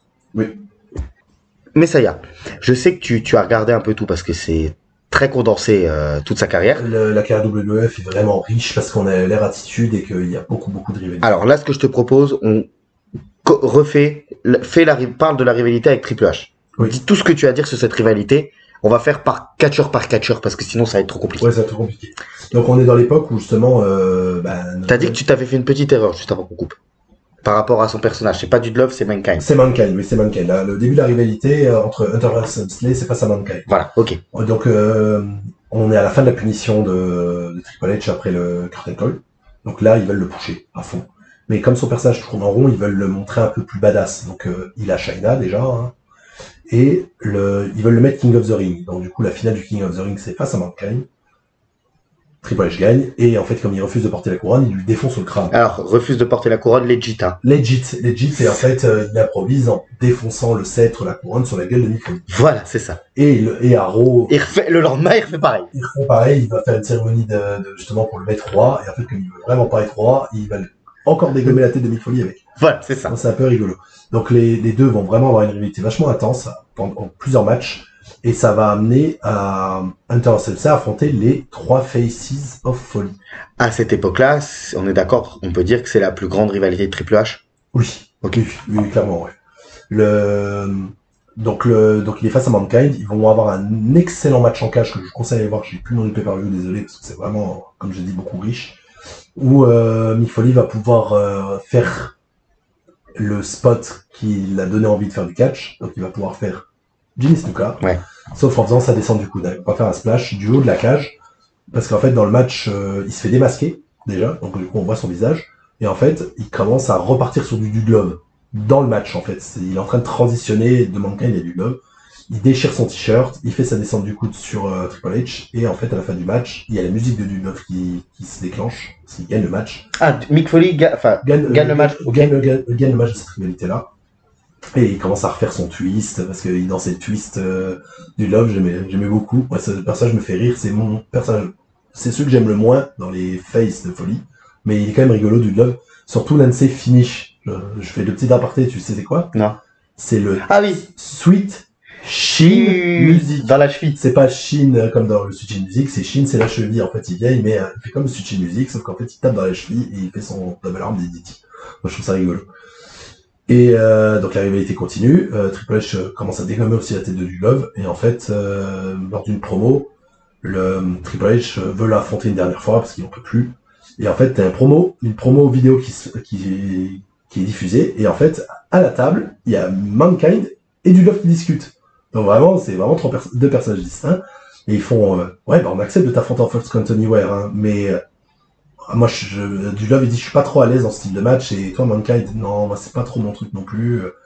Par contre, on a quelqu'un qui serait d'accord de t'affronter dans ce style de match, et c'est l'arrivée de Cactus Jack, donc de son personnage mythique qu'il a eu à la WCW et à la ECW. Donc, il aurait pu te faire une fédération tout seul. Voilà, c'est ça. Donc c'est le roi du hardcore qui arrive pour affronter Triple H en Fox Count Anywhere. Je vous conseille d'aller voir ce match encore une fois. Le match est génial, donc c'est vraiment, ils se battent dans toute l'arène, c'est des objets à gogo, des coups de poubelle, des coups de table, tout ce que vous voulez. Et en plus, c'est l'une des rares fois où il y a la rivalité, parce que c'est Cactus Jack qui bat Triple H après un pile driver sur une table. Ah, c'est Triple H perd la rivalité face à Mick Foley. Ouais. Je sais plus si on avait parlé alors on a parlé de la rivalité dans l'émission sur Triple H, mais je me rappelle plus que Triple H perdait. Non, la première rivalité, il la perd. Donc, comme on disait, après ça, donc, de toute façon, ça va être un gros rival de Triple H. Là, on a fini le premier chapitre, et on y reviendra un peu plus tard. C'est ce que tu avais dit dans l'émission sur Triple H, il aimait bien justement rouvrir ses chapitres. Ouais, de garder ses adversaires. Ouais, de garder les chapitres ouverts et de continuer après, de reprendre quelques temps après. Plusieurs fois. Mais par contre, cette rivalité-là a permis à montrer aux gens que Hunter Sensei, c'était pas juste le noble, précieux, machin, non. Que c'était aussi un badass. C'est bien qu'il ait perdu Triple H. Oui, à ce moment-là, oui, parce que Mick Foley, derrière, ils vont l'envoyer en main event. Ouais. Donc, du coup, c'était quand même important. Non, avant le main event, ils vont pas tout de suite aller en main event, il va partir un peu dans la division par équipe. Après ça, où il va faire équipe avec son mentor, Terry Funk. Où Terry Funk, c'est Chainsaw Charlie, donc le personnage qui avait un collant sur la tête et la tronçonneuse, donc vraiment une équipe de tapés. Donc, donc Cactus Jack et Chainsaw Charlie. Et ils vont avoir une rivalité vraiment cool face au New Age Outlaw. Donc ils vont les emmener à WrestleMania 14. Donc c'est un match mythique, mine de rien. C'est pas un grand match in-ring, mais c'est quand même mythique parce que ça va donner une grosse victoire au New Age Outlaw. Si vous voulez voir, les amis, c'est quoi une pop? Allez voir des entrées des New Age Outlaw et du Hot Dog, c'est magique. Oui. Et donc c'est un dumpster match. Donc c'est un match de la poubelle. Et le but, c'est de mettre ses adversaires dans une belle ordure pour gagner le match. D'accord. Donc, moi, je me rappelle qu'après, il la jette dans la poubelle. Exactement. Donc, la fin du match est assez mythique. Donc, ils se battent un peu partout. C'est assez hardcore. Et en fait, au bout d'un moment, les New Age Outlaws arrivent à caler les deux dans la benne à ordures. Et la benne à ordures, ils vont la pousser du stage directement par terre. Donc, c'est une image marquante. Ouais, moi, je m'en rappelle de cette image. C'était vraiment pour marquer le push des New Age Outlaws. Et ils vont le marquer encore plus le lendemain. Parce qu'on est à le lendemain de WrestleMania 14, donc le gros du lendemain. Je rappelle que c'est le pay-per-view où Shawn Michaels prend sa retraite après avoir perdu contre Steve Austin. Donc on est en 98 alors. Oui, c'est ça, on est en 98. Et le lendemain, à Raw, c'est Triple H devient le chef de l'ADX en rappelant X-Pac. Et il dit, je me tourne vers mes amis de la clique, donc il ramène X-Pac dans la fédération, et ils disent, avant la fin du show, vous allez être choqués. Vince McMahon décide d'enlever le titre au New Age Outlaw en disant que ok, ils ont gagné le match des poubelles, mais ça ils trouvaient un truc pour leur dire que non, c'est pas gagné en fait. Donc il redonne un match de championnat en titre vacant face à Mick Foley et à Chainsaw Charlie. Dans le main event, c'est un match en cage. Donc match en cage du New Age Outlaw contre Chainsaw Charlie et Cactus Jack. Mais les New Age Outlaw vont encore gagner grâce à l'intervention de Chyna, de X-Pac et Triple H, et c'est la formation de la nouvelle DX. De la DX sans Shawn Michaels. De la DX de Triple H. Donc c'est vraiment, ils ont servi vraiment de push fort à la New Age Outlaw. Après, la New Age Outlaw vont être encore plus pushés parce qu'ils vont quand même battre la Legion of Doom et raser le crâne de Hawk. Ouais, c'est vrai. Ah, mais la New Age Outlaw aujourd'hui, on peut pas se rendre compte à quel point c'était populaire. Ouais, c'était vraiment. Déjà dans l'attitude era, tout le monde est populaire, je crois. Oui, il y a une grosse awareness. Il y a des mecs qui tueraient pour avoir la popularité. Faut se dire que même comment il s'appelait celui qui dansait, merde, j'ai plus son nom. Tout cool, c'était la folie. Ah, tout cool, ouais, ils étaient over comme jamais. C'est un truc de dingue. Donc après ça, il va repartir en solo, Mick Foley, et justement, il va être en Dude Love, et en fait, il va tourner heel. Il va avoir une promo en tant que Cactus Jack où il va dire j'en ai marre de me donner mon corps, les fans, vous n'êtes plus assez derrière moi, je vois pas pourquoi je me sacrifierais, donc je disparais des écrans, ça ne m'intéresse plus. Et donc du coup il va être en Dude et en fait il va devenir bras armé de Vince McMahon. Corporate Mankind, en fait. Corporate Dude en fait. Ouais, Dude Love, pardon. Voilà, parce qu'en fait Vince McMahon refuse que Steve Austin soit son champion parce qu'il jure, il boit de la bière, il tabasse l'autorité tout le temps. Et donc du coup c'est vraiment dans la grosse rivalité McMahon et Austin. Et Mick Foley va être l'un des premiers bras droits de McMahon. Et bras armés même. Bras armés. Donc en tant que Dude Love, donc c'est quand même un peu bizarre parce qu'il veut pas que Steve Austin soit son champion pour représenter la compagnie, mais il veut mettre un hippie quoi, un hippie un peu fralé quoi. Donc, Un poil. Un poil. Donc ils vont avoir des matchs vraiment sympas encore une fois. La rivalité est cool. Et en fait ça va amener le dernier match de la rivalité, ça va être à Over the Edge où Vince McMahon va tout mettre pour qu'Austin perd. Donc ça veut dire que l'annonceur du ring, ça va être Gerald Briscoe, le timekeeper, ça va être Pat Patterson, Vince McMahon, ça va être l'arbitre spécial du match. Vraiment, il met tout pour qu'Austin perde. Mais Austin est plus fort que tout le monde. Donc du coup, Austin, il va pas se faire baiser, il va réussir à battre du Love, et en fait, il va mettre KO Vince McMahon, qui est arbitre spécial. Il va faire tomber sur du Love, il va prendre le bras KO de Vince McMahon. Il va 1, 2, 3, ouais. Il va compter 3, il va rester champion. Et là, tu as dit, on était quand, là? 98. Ok, non, mais Over the Edge, c'est ça? Over the Edge, oui. Le lendemain, McMahon enrage, parce qu'en fait, du coup, il a pas réussi à enlever le titre des mains d'Austin, et du coup, il va s'acharner sur Mick Foley, et il va virer du job. Donc vraiment, il va le renvoyer de la compagnie, il va le mettre plus bactère, il va lui faire, en fait, j'ai misé sur toi, mais t'es qu'une sale merde, t'es trop gentil, vas-y, casse-toi, quoi. Donc, du Love est viré. Donc, on se dit, on va plus voir à l'écran Mick Foley, quoi. Mais il va pouvoir revenir en tant que Mankind. C'est vrai que Mick Foley, c'est un truc de fou, le mec, c'est un caméléon, quoi. Vrai, tu le passes par la fenêtre, il revient par la porte, tu le passes par la porte. C'est avec Barney et Mo. Ah, je vais avoir l'image là, tu sais. Putain, c'est un truc de fou. Voilà. Et ça va amener à un autre moment mythique de la carrière de Mick Foley. Et on va dire de la WWF dans son ensemble. C'est les in a Cell face à l'Undertaker. Ça revient quand il revient là, donc c'est à ce moment-là. C'est à ce moment-là. Bah là, faut que tu en parles. Là, il faut que j'en parle de ce match de fou furieux. Donc, on est au King of the Ring 98. Les deux se retournent autour. Je crois Ils se retournent autour sans raison particulière. Ouais, il y a sans raison particulière. En fait, les deux n'ont pas spécialement de rivalité. On décide de les remettre ensemble. Et enfin, ensemble dans l'un face à l'autre. Ouais. Et ils les mettent dans un Hell in a Cell. Et en fait, déjà en backstage, Mick Foley, il a dit, oh putain, comment je vais passer derrière Shoemaker en première Hell in a Cell de l'histoire qui est exceptionnelle. Il a dit, il faut qu'on aille plus loin que tout. Donc, puis premier Hell in a Cell de l'histoire, il y a pas aussi l'arrivée de Kane. Il y a l'arrivée de Kane aussi. Ouais, donc c'est vraiment un truc mythique. C'est un truc mythique. Et c'est surtout que le match est exceptionnel. C'est vrai. Et ils se disent, je veux faire mieux. Je veux faire encore plus huge. Marquant. Comme ça. Marquant. Donc il va beaucoup discuter avec Terry Funk et il l'avouera plus tard que c'est peut-être la première fois où il va regretter, c'est l'une des seules fois où il va regretter les conseils de son mentor. Ouais. Parce qu'en discutant, ils font mais comment on pourrait faire pour faire plus fort que ce match-là? Et il va dire bah j'ai peut-être l'idée, hein. T'as qu'à commencer le match dès le début, en haut de la cage. Ouais. Donc on arrive au match, dès le début, Mick Foley rentre. Et il monte. Et il monte tout de suite. D'ailleurs, on peut voir les traces sur la cage pour monter. Oui, t'as les trous dans la cage pour pouvoir permettre de grimper.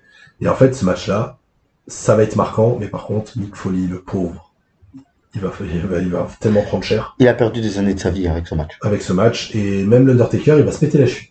Ah ouais? Dans le match. Ouais, en fait, quand donc l'Undertaker rentre, il le suit direct, et en fait, en haut, et ça on voit que c'est aussi, on le dit souvent, hein, que l'Undertaker c'est un tough guy, parce qu'en fait, il se pète la cheville, mais il va finir le match lui aussi, hein. Parce qu'en fait, comme la cage, les deux, c'est quand même deux beaux bébés, hein. Il y en a un, il fait 2 mètres, 130 kilos, et l'autre, il fait 130 kilos sur 1m80, quoi. Donc, c'est quand même et 2-3 fois, moi, j'ai déjà peur dès le début du match, parce que, évidemment, il sera deux passer à travers la cage. Ouais, la cage, elle gondole. Elle commence à déjà gondoler et tout, et en fait, le Taker, en marchant sur la cage, il va se fouler la cheville. D'accord. Parce que de toute façon, la cage n'est pas faite pour ça, à la base. Non, elle n'est pas faite pour ça. Et en fait, donc, ils commencent tous les deux à se mettre des coups de chaise en haut, à se taper et tout ça. Et là, on arrive sur l'un des bumps les plus mythiques de toute l'histoire de la WWF. Qui est dans la vidéo Ne faites pas ça chez vous. Dans l'une des premières, ouais. Taker, il attrape Mick Foley par la tête et par le froc et il décide de le balancer. Et l'histoire, elle dit que c'est Mick Foley qui lui a dit de faire ça. Ah oui, c'est Mick Foley qui lui a dit clairement de faire ça. Donc Mick Foley, il tombe de 6 mètres par terre. Sur la table des commentateurs. Sur la table des commentateurs, mais en fait, c'est directement par terre. Hein, quand tu regardes la chute, est vraiment... Mais je pense que la table, elle a dû amortir un poil. Un petit peu. Moi, j'ai pas l'impression. Hein. Vraiment, je sais pas. J'ai l'impression qu'elle amortit rien du tout. Hein. Donc le truc de fou, tout le monde est choqué. Jim Ross au commentaire, il est fou. Taker, il est obligé de rester dans son personnage, mais vraiment quand ils font des gros plans sur lui, il essaie de rester stoïque, mais il se dit putain, je l'ai tué. Et merde. Donc là, il y a tout le monde qui vient, donc du coup, t'as tout le Parce qu'il tout le staff médical. il l'enlève, il sort puis Ah ouais, du match, ils c'est ça. viennent à ce moment-là, donc ils le mettent sur civière, t'as tout le staff médical, t'as Terry Funk qui vient pour voir si son ami est pas mort. Aussi, dans sa tête, il a dû se dire, mais quel conseil de merde j'ai donné. Aïe, aïe, aïe, aïe, donc ils le mettent sur civière, il commence à le remonter, donc on pense que le match finira là, quoi. Parce que c'est tellement choquant. Et en fait, Mick Foley sur la civière, et il dit, cassez-vous, moi j'y retourne. Ouais. Donc, ce qui est fou, c'est qu'ils l'ont laissé faire. Ouais. On serait dans l'époque actuelle, après une chute comme ça, le mec ne revient. Non, mais là, je pense que de toute façon, c'était worké. Je pense qu'à la base, c'était prévu qu'il y retourne. Moi, je pense qu'à la base, non, parce que moi, de ce que j'ai lu, c'est qu'en fait, il devait pas avoir le staff médical, c'est qu'il tombait, et qu'après, il devait remonter tout de suite, en fait. Sauf que la chute a tellement été violente, tout le monde est resté choqué, ils ont fait, non. Ah, d'accord, non, moi, tu vois, je pensais que c'était prévu. Ah, non, le moment du staff médical n'est pas prévu. Ok. Donc, du coup, donc, il s'entraîne. Intéressant, ça, les amis. Voilà, donc, du coup, il remonte, donc, du coup, il s'est en train de lui parler et tout, il fait, non, mais moi, je vais bien, moi, j'y vais bien. Moi, je vais bien. Captivé. Je vais bien. Voilà, Oui, pour Mick Foley, je vais bien. Voilà, Mick Foley dit, non, je peux y aller. T'es sûr? Oui. Donc, du coup, il work le truc, il pousse tout le monde, il pousse son certainement mentor. commotion cérébrale et tout. Bah, on fera l'étalage de toutes ces blessures à la fin. Après, ok. Après. Donc, du coup, il remonte direct sur la cage. Et là, pour moi, ce bump-là est pire que le premier. Parce qu'il leur balance, hein. Donc, il commence à se retaper en haut de la cage. Et là, le Taker, il en a plein le cul. Il l'attrape par la gorge. Et en fait, il lui met un choc sème au milieu de la cage pour qu'il tombe dans le ring.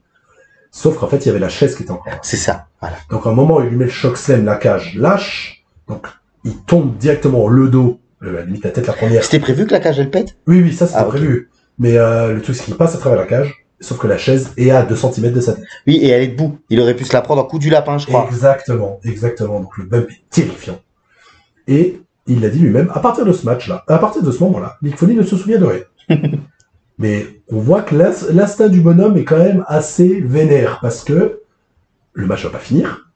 Donc, Taker va redescendre, ils vont continuer le match, et dans le match, Mick Foley va sortir les punaises, continuer à prendre des prises de catch, tout en ne se souvenant de rien. Oui, il est en commotion. Il dit oui, il se souvient de rien, mais le mec par instinct, il est sorti les punaises et tout, et il y a un moment, justement, juste avant que le Taker descende de la cage, il filme Mick Foley en gros plan parce qu'il s'est fait retirer son masque quand ils l'ont mis sur la civière. On le voit sourire les yeux dans le vague parce qu'il sait plus où il est, et on voit une dent à travers sa gencive comme ça. Et en fait, c'est une de ses blessures. En fait, il s'est cassé une dent, la dent a traversé le palais, elle est ressortie par le nez. Oh putain. On est quand même à ce niveau-là. Hein. Donc en fait, lui, il a pas dans la gencive, excusez-moi, il a une dent dans le nez. En fait, c'est pas un morceau de ring et tout, non, c'est sa dent. Sa dent a traversé le palais et elle est ressortie par le nez. La vache, je me rappelais plus de ça. Voilà. Et donc, comme t'as dit, commotion cérébrale. C'est dans celui-là, c'est là où il finit enterré un peu dans le ring? Non, ça c'est celui face à Triple H. Putain. Désolé. Hein, ouais. Mais... Non, là c'est vraiment donc il va sortir les punaises, il va se les prendre directement dans le dos. C'est lui qui va tomber encore plus dessus. Hein. Un choc dessus, tout ce que tu veux, et il va perdre sur la console. Ça dure pas très longtemps après, mais ils ont le temps de faire un peu de violence quand même. De toute façon, ouais, non mais. Et si t'as des questions, pose-les-moi comme ça, je vais juste essayer de retrouver l'étalage de ses blessures. Alors là, mais moi j'ai le souvenir, j'ai le DVD du Taker où je l'ai regardé. C'est la folie ce match-là, et c'est une très bonne chose que ce genre de match ne revienne plus à la WWE. Ça c'est bien parce que c'est trop dangereux pour les catcheurs. Et Mick Foley, comme je l'ai dit tout à l'heure il y a quelques secondes, il a, je pense, perdu des années d'espérance de vie à cause de ce match-là. Moi, j'en suis sûr, c'est pas possible autrement. Bah, j'en suis persuadé aussi. J'arrive pas à retrouver exactement, mais je sais, comme on a dit, il s'est pété une dent. Commotion cérébrale. Certainement. Il y a le Taker se pète la cheville. Oui. Il va se péter plusieurs côtes. C'est vraiment, il a un étalage de je sais plus combien de blessures, de points de suture, tout ça. Et le truc, voilà l'anecdote, la dernière anecdote que je vais raconter sur ce match, c'est quand on le ramène dans le vestiaire, qu'on le ramène au staff médical, il commence enfin à reprendre ses esprits en lui disant ça je me souviens pas, qu'est-ce qui s'est passé? Et ils font non mais on va peut-être calme-toi, machin. Il fait non mais j'ai sorti les punaises. Ils font bah regarde ton bras. Et en fait il avait encore toutes les punaises sur le bras, plantées dans le bras. Donc vraiment dès qu'il s'est réveillé, il a demandé comment ça s'était passé la fin. Ouais, il s'en souvient plus. Quoi. Mais c'est suite à ce match-là, quand il dit dans une de ses rivalités un peu plus tard, quel immense tapé recommencerait à repartir. Bah, c'est où il doit affronter Kane dans un Hell in a Cell à Raw. C'est le fameux Hell in a Cell, oui. J'en avais parlé dans une vidéo qui ne finit pas. Ouais. C'est un des rares Hell in a Cell qui se passe à Raw. où la promo, oui, est géniale, on dit qu'il est immonde, débile, après tout ce qui lui est arrivé, voudrait retourner dans cette structure. Ouais. Voilà, donc c'est vrai, parce que là, vraiment, il a mangé, mais pour la WWE, ce match-là, c'est un des matchs les plus mythiques. Bah, je pense qu'il y a un avant et un après ce match. Exactement. Déjà, même pour le Taker. Même pour le Taker, parce que le Taker, ça lui a donné une image de, vraiment, c'est vraiment le boss final, l'Undertaker. Ouais. Hein. Voilà, si tu veux le défier sur son terrain, il dira pas de main morte. Il peut t'arriver tout n'importe quoi. Tout et n'importe quoi. Donc du coup, après ça, il y a certainement une petite période de convalescence, je pense. Ouais, pas longue, mais. Non, mais je pense qu'il doit y avoir un moment un petit blanc quand même. Oui. Qu'est-ce qui se passe ensuite pour Mankind En tant que Mankind, pour Mick Foley. Il va être partenaire avec Kane. Ça va pas durer longtemps. Alors qu'il s'était déjà affronté, Kane lui avait déjà tapé sur la gueule, justement. C'est le premier match de Kane. Oui, c'est Et c'est regardable parce que dans l'arène, il y a la lumière c'est rouge et tu vois mes couilles sur ton front. Ouais, désolé, je suis désolé. Il y a la lumière de The Film. Oui, voilà, c'est de la merde. C'est de la merde. C'est à chier partout. Ils vont être quand même match par équipe jusqu'à se trahir et en fait ça va faire ça j'en ai beaucoup parlé dans la vidéo sur Kane justement où là il y a le Ninocell là qu'on vient de dire où en fait c'est rivalité un peu à 4. Donc c'est Steve Austin, Mankind, Undertaker, Kane. Là tu parles du Hell in a Cell à Raw. C'est ça. Hell in a Cell que j'ai retrouvé, que j'avais voulu diffuser dans la vidéo de Kane et qu'on m'a striké, et que YouTube m'a striké. Bah oui, en même temps ça nous appartient pas, on peut pas. Oui, ça nous appartient pas, on sait pas, peut-être. Ouais. Donc après ça, en fait, Mick Foley, il est face et en fait, lui est face, mais un truc trop bizarre qui va se passer, c'est que Vince McMahon va dire, allez, il faut que tu sois champion. Je veux que tu sois champion parce que Austin est parti. Austin est en blessure en fait. Et il y a un tournoi pour couronner un nouveau champion de WWF. Et en fait, McMahon lui dit, j'aimerais bien que ce soit toi mon corporate champion parce que t'as tout donné dans le ring. Donc vraiment, il lui graisse la patte, c'est un peu bizarre parce qu'il lui dit, ouais, mais qu'est-ce que t'as eu dans les Ninocell avec tout ça? Je veux que tu sois mon champion. Donc du coup, il va être derrière lui durant ce tournoi. C'est un tournoi à élimination directe à Survivor Series 98. 98? Oui, 98. Et la finale, c'est The Rock face à Mick Foley. Et en fait, McMahon va faire du McMahon, ça veut dire on crache un gros molar dans la gueule des fans. Ils refont le Montréal Screwjob. Donc c'est The Rock qui est le corporate champion. C'est ça, c'est The Rock porte un sharpshooter à Mick Foley.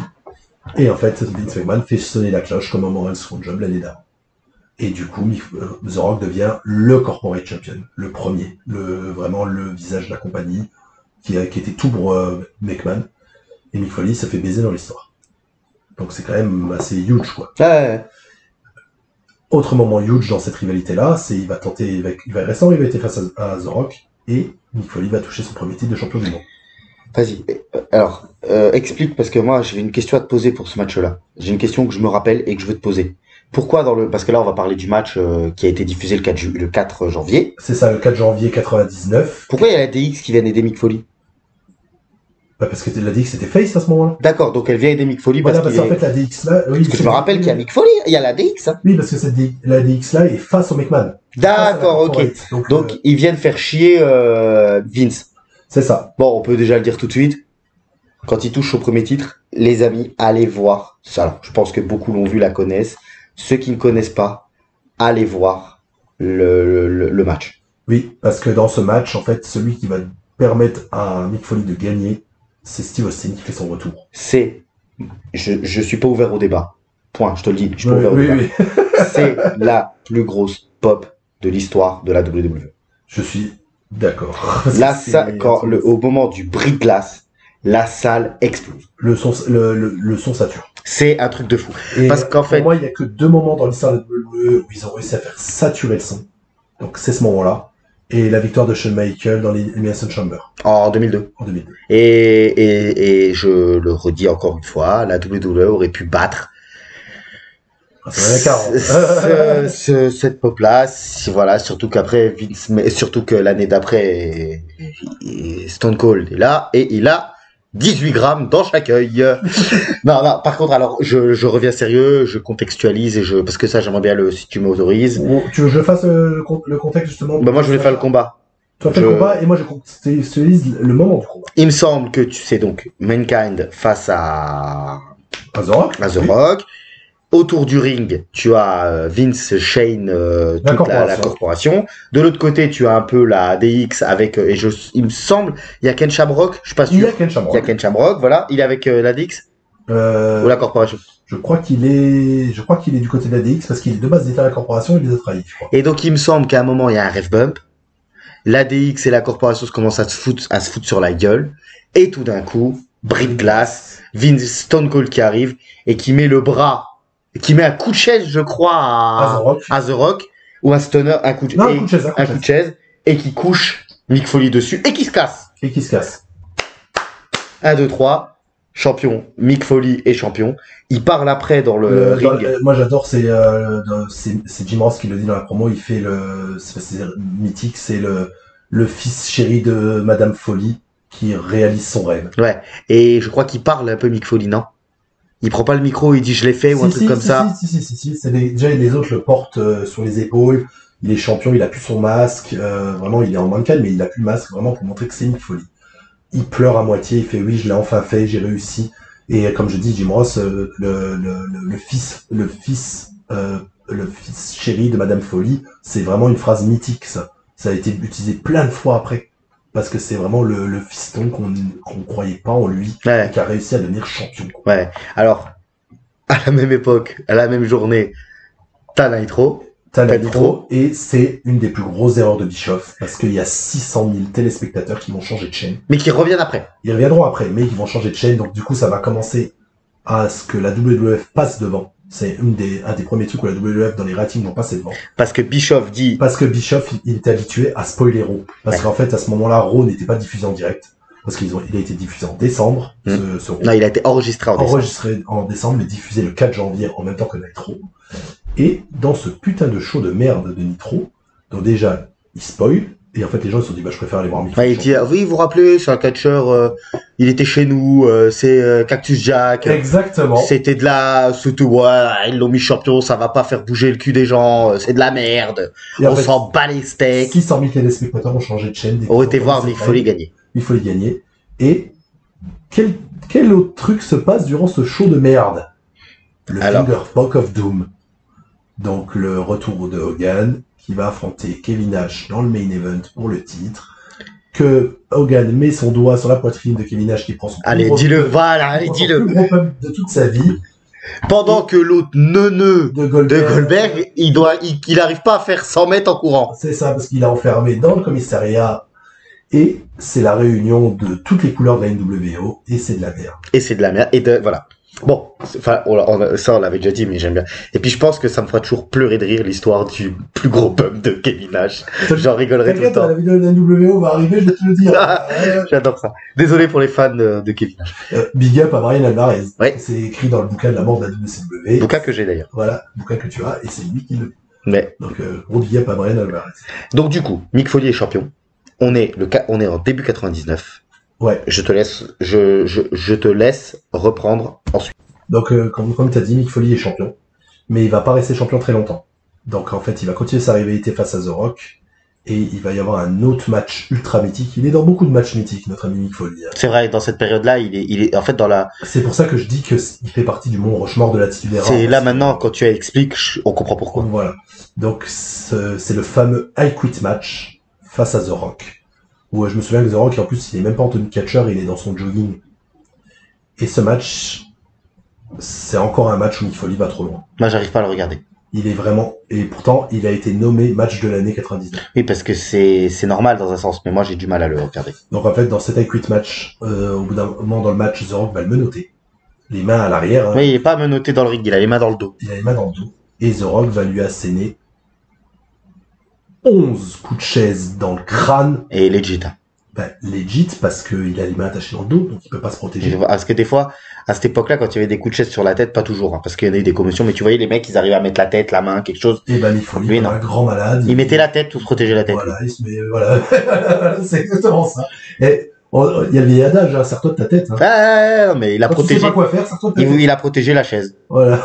Non, mais moi, là, je l'ai regardé cette image-là, et j'arrive pas. Moi, pour moi, c'est trop vieux. Et je vais te donner une anecdote où t'es pas le seul à avoir pensé ça. C'est la famille de Mick Foley. Surtout sa femme. Parce que durant cette période-là, il est en plein tournage du documentaire Beyond the Mat, que je vous conseille d'aller voir, mais si tout va bien dans votre vie, n'allez pas le voir si vous êtes un peu dépressif, parce que finissez le documentaire, c'est dur. Donc en fait, c'est le destin de 3 catcheurs dans ce documentaire. Donc il y a Mick Foley, il y a Terry Funk, il y a Tony Atlas. Il n'y a pas Jackson Robert. Et Jake Nasser Roberts, c'est ça. Donc c'est vraiment des catcheurs qui sont au plus bas ou qui ont vraiment été trop loin. Et en fait, on décide de faire un gros documentaire sur eux, sur les bas-fonds du catch, en fait. Beyond the Mat. Donc la face cachée du catch. Du ring, ouais, je crois. Du ring, ouais, c'est ça. Et pour vous donner une anecdote, excuse-moi, Vas-y. pour donner une anecdote, pour que vous vous rendiez compte quand même de l'état dans lequel il pouvait être Mick Foley physiquement et tout, faut dire que là, il est plus jeune que Seth Rollins aujourd'hui. Oui. Seth Rollins, il a 38 ou 39 ans, Mick Foley en a 35. Ouais. Il en paraît 10 de plus. Exactement. Tellement il en a donné. Et en fait, sa femme-là, après ce match-là, toute sa famille, sauf sa femme, lui a dit ok, c'est ta marque de fabrique, mais il faudrait peut-être que tu commences à te calmer un peu. Donc il y réfléchit. De toute façon, on se dirige tout doucement vers sa fin de carrière de catcheur actif à plein temps. C'est ça, mais il va quand même faire d'autres dingueries. Oui, mais dans les 2 années qui vont arriver là, dans l'année qui va dans l'année, ouais. Dans l'année qui va arriver, il va quand même faire d'autres dingueries, mais justement, il voulait arrêter. Voilà. En fait, après, ce que sa femme lui dit, il a dit, je vais me calmer, je vais prendre tout doucement ma retraite. Surtout qu'en plus, il avait sa réussite d'écrivain. Oui. Hein, parce que je pense quand même que quand tu es premier auteur du Times, enfin quand ton roman est premier au Times, je pense que ton compte en banque il va bien. Je pense que ton compte en banque est pas. Et lui, il l'a fait 3 fois. Hein. Plus les romans pour enfants. Il a plus écrit depuis 2010. Oui. Donc c'est pendant ces 10 années-là où il a écrit. Je sais que j'ai vu une interview récente de lui en disant qu'en fait il aimerait écrire, mais que justement il paye un peu les pots cassés de tout le reste et qu'en fait il a des pertes de mémoire un petit peu. Et il commence à galérer à écrire. Et à la différence, il est écrivain legit. C'est lui. Oui, il n'a pas utilisé de porte-plume. C'est ça, il n'a pas de porte-plume ou que quelqu'un écrit pour lui, c'est ses bouquins, c'est lui-même. Voilà, je voulais absolument le dire. Je te laisse donc reprendre. Après, sa femme lui dit, on va se calmer. Voilà, il décide de se calmer. On entre un peu dans sa dernière année vraiment active à 100% là. Oui, c'est ça. Donc vas-y, je te laisse reprendre. Donc on est dans l'année de WrestleMania 15. Donc il va avoir son dernier match de sa rivalité face à The Rock. En fait, non, il va avoir 2 derniers matchs face à The Rock. Donc après le I Quit, ils vont avoir un last man standing. Chose que tu n'as pas dit, le I Quit, quand il dit I Quit, c'est pas lui qui dit I Quit. Enfin si, c'est lui, mais c'est pas dans le match là. Oui, c'est ça, oui, j'ai oublié de le dire. Donc en fait, la fin du match, c'est que il est inconscient. Après s'être pris 11 coups de chaise dans le crâne, en fait, il est plus capable de répondre. Mais pour que The Rock devienne champion, la corporation fait diffuser une vidéo où en fait Mick Foley dit I quit, mais en fait c'est un ancien match. Voilà. Donc c'est vraiment de la triche jusqu'au bout. Il fallait que tu le dises quand même. Ouais. J'avais oublié aussi de dire que c'était un peu avant ça. Il y a l'intégration du titre hardcore quand même. Oui, reste tu vis. Ou c'est un peu après, je sais plus à quel moment c'est. C'est qu'en fait Vince McMahon décide de lui offrir un cadeau. Donc je sais plus à quelle période, excusez-moi, je vais pas en parler parce qu'on oublie de le dire. Et qu'en fait, il lui dit, je vais te faire un cadeau, Mick Foley, en fait, t'es un champion, mais t'es le champion hardcore, et donc, il lui donne le titre de la WF qui est éclaté, en fait. Mais c'est la Eagle Belt. La Eagle Belt éclatée avec des bandages et tout dessus, et en fait, c'est le premier champion hardcore. Mais ce qui est bizarre, c'est que c'est à lui qu'on donne ce titre, et c'est le premier champion hardcore, mais il va tourner pratiquement jamais autour de ce titre. Oui, parce que c'est un titre mineur. Vraiment mineur, et qu'en fait, lui, c'est un main eventer. Bah voilà. En fait, il va pas tourner autour spécialement de ça, mais ce titre a été fait pour lui, de base. Ouais. Donc c'était juste pour parler de cette anecdote. Donc dans sa rivalité face à The Rock, ils vont avoir un last man standing qui va finir en non contest parce qu'en fait les deux vont pas réussir, ça va faire double décompte de 10, ils vont pas réussir à se battre. Mais Mick Foley va garder le titre alors qu'il est pas champion. Le lendemain à Raw, Vince McMahon fait non, t'es pas champion en fait. Donc vous allez faire un match échelle pour décider qui va devenir vraiment pour que The Rock conserve ce titre. Parce qu'en fait il avait pas perdu vu que c'était un double décompte. Et Mick Foley va la perdre à cause d'une intervention du Big Show. Donc il va être en petite rivalité face au Big Show autour de WrestleMania 15. Donc il s'affronte à WrestleMania 15 et en fait normalement le vainqueur était censé arbitrer le match de Steve Austin face à The Rock. Donc c'est le deuxième ? Non, c'est le premier. C'est le premier, autant pour moi. C'est le premier. Donc Mick Foley va battre ce Big Show. Et le truc marquant de ce match, en fait le match, je vous le conseille pas spécialement, il est pas spécialement intéressant, sauf le bump de fin. C'est qu'en fait Mick Foley gagne et le Big Show se dit non, il l'attrape et il lui met un choc-sème à travers 2 chaises ouvertes. Ouais. Tu sais, les chaises posées une face à l'autre. Et il l'autre. lui met un choc-sème et ce bump-là est vraiment violent. On a dit qu'il devait se calmer, mais comme on a dit dans sa dernière, il va se calmer après. Ouais, et encore. Et encore, ouais. Donc il intervient quand même dans le main event hein, en tant qu'arbitre, parce qu'en fait, comme il est KO, ils vont mettre un arbitre classique, mais il va intervenir dans le match, je crois, c'est peut-être même lui qui fait tomber à la fin. Ok. Je me souviens plus trop. Parce que c'est vrai que le premier Austin The Rock, je l'ai pas revu depuis très très très très longtemps. J'ai tendance à regarder celui de la semaine 17. D'accord, le 2. Le 2. Le 2. Le 2 qui est mon préféré des trois. Avec le Etern aussi. Oui, oui. Que les gens ne veulent pas voir. Voilà, mais le match est vraiment très bon. Ça, je te fais bien de croire. Après ça, il va y avoir un truc vraiment mythique, encore une fois. The Rock and Sock Connection. Ouais. Donc ce qui est ouf, c'est que les deux, ils s'en sont mis plein l'oignon. The Rock, il a tenté de le tuer au moins 10 fois. Ah bah déjà, les 11 coups de chaise, en moins, The Rock, il doit être en taux, là. Voilà, c'est ça. Donc c'est quand même ouf. Mais en fait, après WrestleMania 15, The Rock va faire un face-turn organique. Parce qu'en fait, les gens vont se rendre compte qu'à cause de ses promos, ce qui est ouf, c'est qu'il va faire un face-turn, mais il va pas changer de personnalité. Il va rester un enculé. C'est ça, il va rester Monsieur Connard. Ouais, c'est Monsieur Connard, c'est tellement bien. Voilà, c'est ça, il va rester Monsieur Connard en se foutant de la gueule de tous ses adversaires, en faisant des promos toujours autant de gueulerie et tout ça. Et en fait, Mick Foley, il va se dire, mais en fait, il est cool, The Rock. Donc en fait, il va devenir un peu son fan numéro 1, quoi. Donc un peu son lèche-boule, mais... Et retrouve John Cena. John Cena. Ouais. Mais c'est hyper marrant, les segments backstage où il vient de le voir, où il lui donne des surnoms, et que The Rock, il s'énerve à chaque fois, il fait, ne m'appelle pas comme ça, mais vas-y ta gueule, et tout. Et il y a c'est un des multiples segments backstage, parce qu'ils sont tous très très drôles, mais il y en a un que j'adore, c'est après un match où Mick Foley s'est fait attaquer en backstage, je sais pas trop quoi, et en fait, il est en PLS dans les couloirs de l'arène, vraiment en PLS, genre il souffre. The Rock passe à côté de lui, il le regarde. Ça va? Ouais, vas-y, Rocky, je suis avec toi et tout. C'est vraiment une merde. Il se barre, il le laisse KO par terre. Et ça me fait beaucoup rire. En plus, Mick Foley va vraiment faire le gros fan du Rock. Donc, quand ils vont avoir des matchs par équipe, il va lui voler le People's Elbow, des trucs comme ça. Lui offrir plein de cadeaux. Mais c'était une équipe comique. C'est une équipe comique, ouais. Une équipe comique. Et il va y avoir un segment de fou pour la WWE. C'est le segment le plus vu de l'histoire de la WWE. Bah, qui a eu le plus haut rating. Au rating en télé, ouais. Donc un rating de 8.4. Ouais, c'est énorme. C'est gigantesque. Dites-vous que maintenant, ils font des ratings de même pas 2. Hein. Puis maintenant, avec Netflix, on sait même plus. On sait même plus. Mais quand c'était encore la télé, ils faisaient des ratings à peu près de 2. Tu vois, aux alentours de 2. Là, c'est quand ils passaient 2, ils ouvraient le champagne. Et ce segment, bah, c'est This Is Your Life. Donc en fait, c'est Mick Foley qui va faire une grosse cérémonie pour The Rock en lui retraçant toute sa vie. Ouais. C'est un segment totalement booké par Vince Russo. Et c'est pour ça que moi je suis pas très fan de ce segment parce qu'en fait il est beaucoup trop long. Voilà, le problème c'est que ce segment dure 20, on va juste 25 minutes. Voilà, on va juste très vite, hein. On est à 1h32 d'émission, à 1h33 on a passé le segment. OK, parce que oui, mais j'aurais une petite anecdote quand même. Mais le problème c'est que ce segment dure 25 minutes, c'est beaucoup trop long. Donc vraiment de le regarder avec nos yeux de maintenant, il y a des moments, forcément ça vous fait rire. Puis je crois qu'en fait ça se termine, c'est censé être l'anniversaire de Rock. Et il lui dit c'est pas mon anniversaire. C'est mon anniversaire, c'est le mois prochain, ou dans 2 mois, ou un truc comme ça. Ça c'est marrant. Ouais, ça c'est marrant. Mais en plus c'est même pas mon anniversaire. C'est ça, donc c'est un segment quand même rigolo, mais trop long. Ouais. Mais je vais donner une petite anecdote de Mick Foley, comme quoi. Parce que Vince Russo, je passe mon temps à chier dessus hein, durant toutes les vidéos. Non. Notre ami Mick Foley l'aime bien. Mick Foley, il l'a toujours défendu. Il a dit, si vous aimez les attitudes, vous êtes un Russo gang. Ok, ouais, ça j'avais déjà entendu. Ouais. Et du coup, en fait, il a beaucoup défendu plusieurs fois, à des moments, pas sur tout, mais en fait, sur les attitudes, en fait, Mick Foley était il discutait beaucoup avec Russo, quoi. Donc vraiment, Russo l'a bien aidé quand même. Comme quoi, il y a des trucs bien. Il y a quand même des trucs bien. Mais encore une fois, les attitudes, il y a beaucoup de segments, c'est catastrophique, ça part un peu trop en cacahuète. Mais on rappelle toujours qu'il y avait Vince McMahon qui arrivait à lui mettre des barrières. C'était un peu le garde-fou. Après, j'ai pas envie qu'on explique c'était quoi This Is Your Life. Merci. C'est quoi c'est ta vie? Je pense que vous l'avez déjà vu. Les gens connaissent. Et si vous voulez, allez le voir. Allez le voir, vous le trouvez facilement. En fait, il est sur YouTube. Et vous le mettez en vitesse x2. Voilà. Ouais, x1.5, comme ça. Voilà, parce que c'est vraiment très long. Voilà, très long.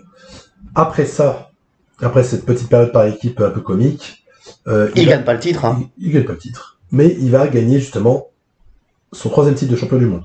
2e. 3e, parce qu'il l'a eu face à The Rock aussi. Parce qu'il l'a eu. Ah oui, ok. Voilà, donc il a en fait son 3e titre, il me semble. Et parce que c'est lui qui gagne le... Oui, ok. Voilà, parce qu'il a son premier où il gagne. Avec Stone Cold, le il deuxième. Il le regagne dans la rivalité, j'ai oublié de le dire en fait. Ah ouais, c'est pour ça, parce que j'étais perdu. Il le regagne dans la rivalité quand même. Et après, The Rock lui reprend, donc là c'est pour son 3e titre. C'est que toujours des titres très courts, hein. Bah là, ça va être vraiment, je crois, son titre le plus court. On arrive à SummerSlam 99. Et en fait, normalement, il n'aurait pas dû être dans ce match parce qu'en fait, il revenait d'une blessure au genou. Donc, il était déjà un peu, déjà qu'il voulait se calmer.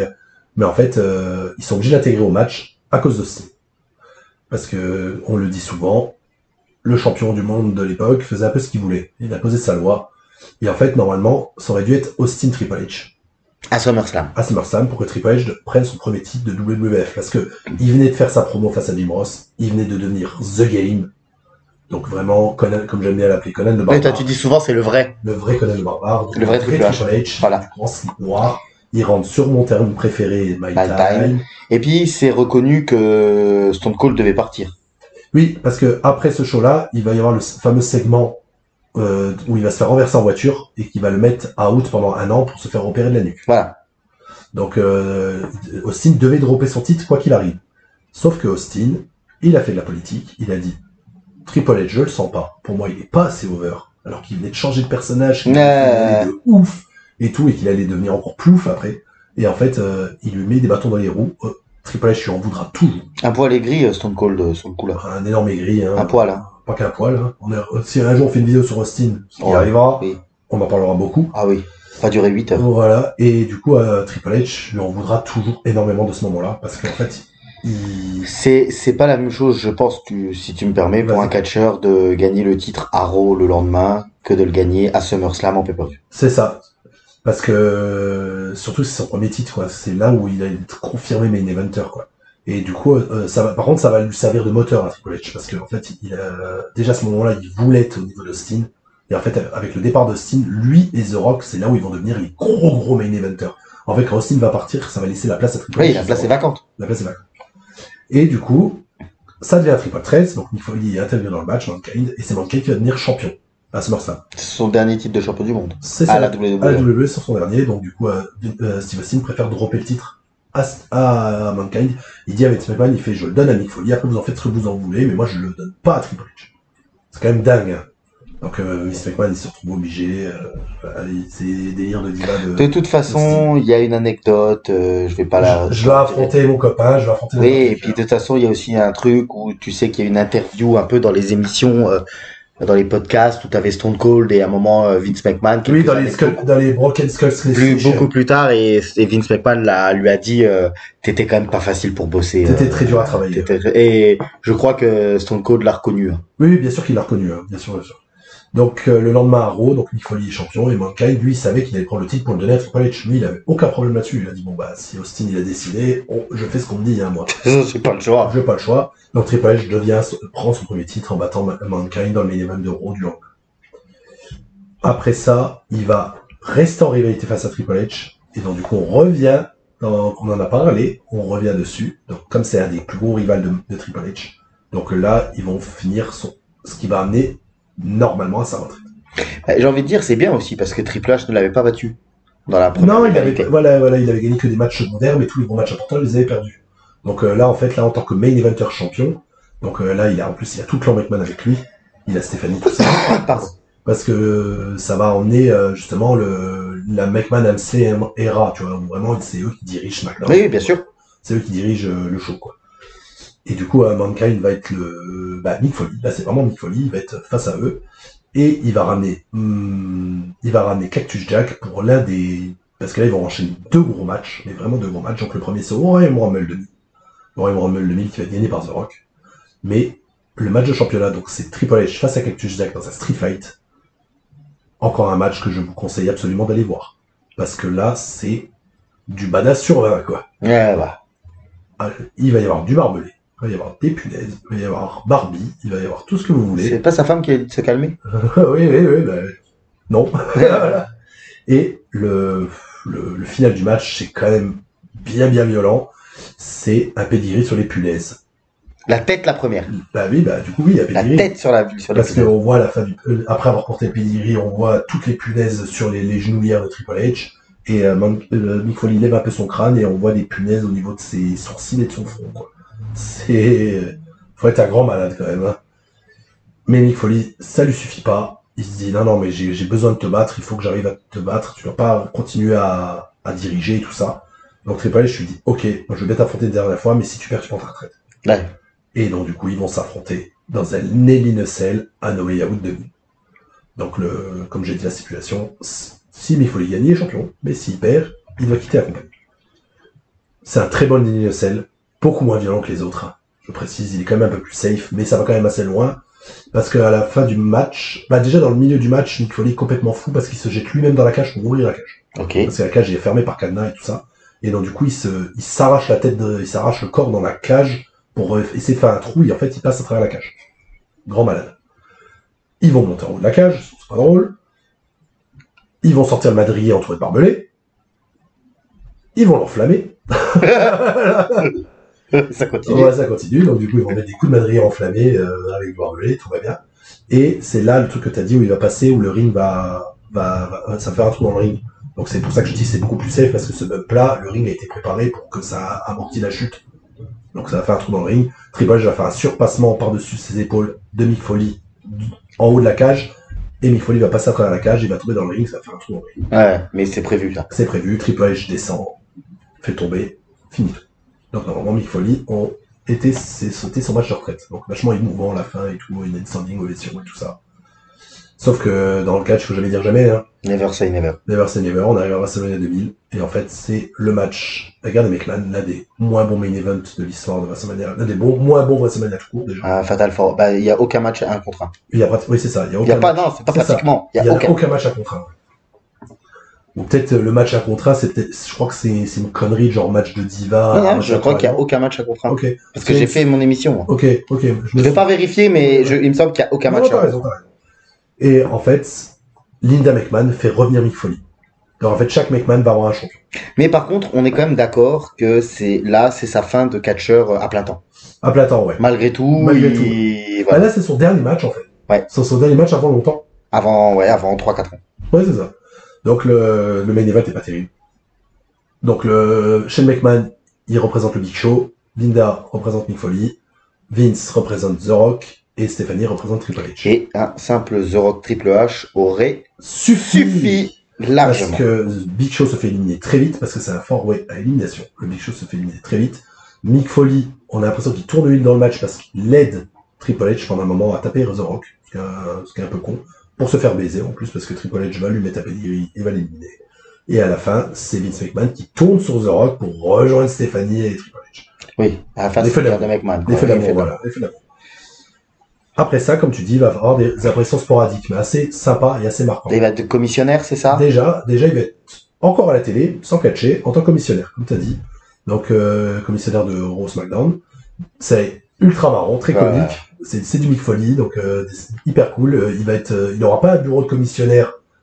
Commissionnaire, c'est General Manager, les amis. Ouais. C'est la même chose. Il va être, on va dire, dans le ballroom, donc ça veut dire il va être au niveau des tuyaux. Il y a du storytelling. Voilà, du storytelling, comme on dit, il va être dans des locales de manutention, en fait. Son bureau, c'est dans un... Puis il a un truc de juge, c'est ça? C'est ça, il va avoir un petit marteau de juge, et en fait, quand il prend une décision, en fait, il va taper dessus, en disant, c'est accordé, en fait, voilà. Des trucs ultra marrants, je me souviens qu'il y a un segment, je crois que c'est Tori Wilson, ou je sais plus quel, non, Trish Stratus, qui vient pour lui dire un truc dans l'oreille, justement, par rapport à son match, et qu'en fait, il fait genre un peu le mec un peu excité et tout, il fait en fait je suis ultra sensible parce que j'ai plus d'oreilles, tu peux parler dans l'autre. C'est un peu marrant, que des segments hyper rigolos. C'est lui qui va laisser faire le Armageddon et l'Innocent. Vince McMahon est contre ce match. Ouais, c'est lui qui est pour, ouais. Il va accepter ce match. Plein de trucs comme ça. Et en fait, d'un moment, il va servir aussi d'arbitre spécial du match Vince McMahon contre Shane McMahon à WrestleMania 17, avec toute la storyline, avec Linda, tout ça.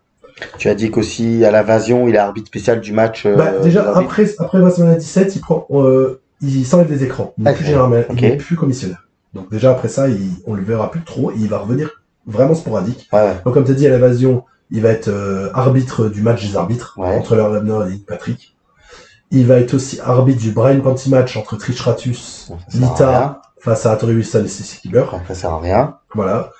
Et avant de revenir un peu pour pusher Randy Orton, c'est lui qui va être l'arbitre de Kevin Nash contre Triple H. Et parce que je crois que tous les arbitres se sont fait défoncer la gueule avant par...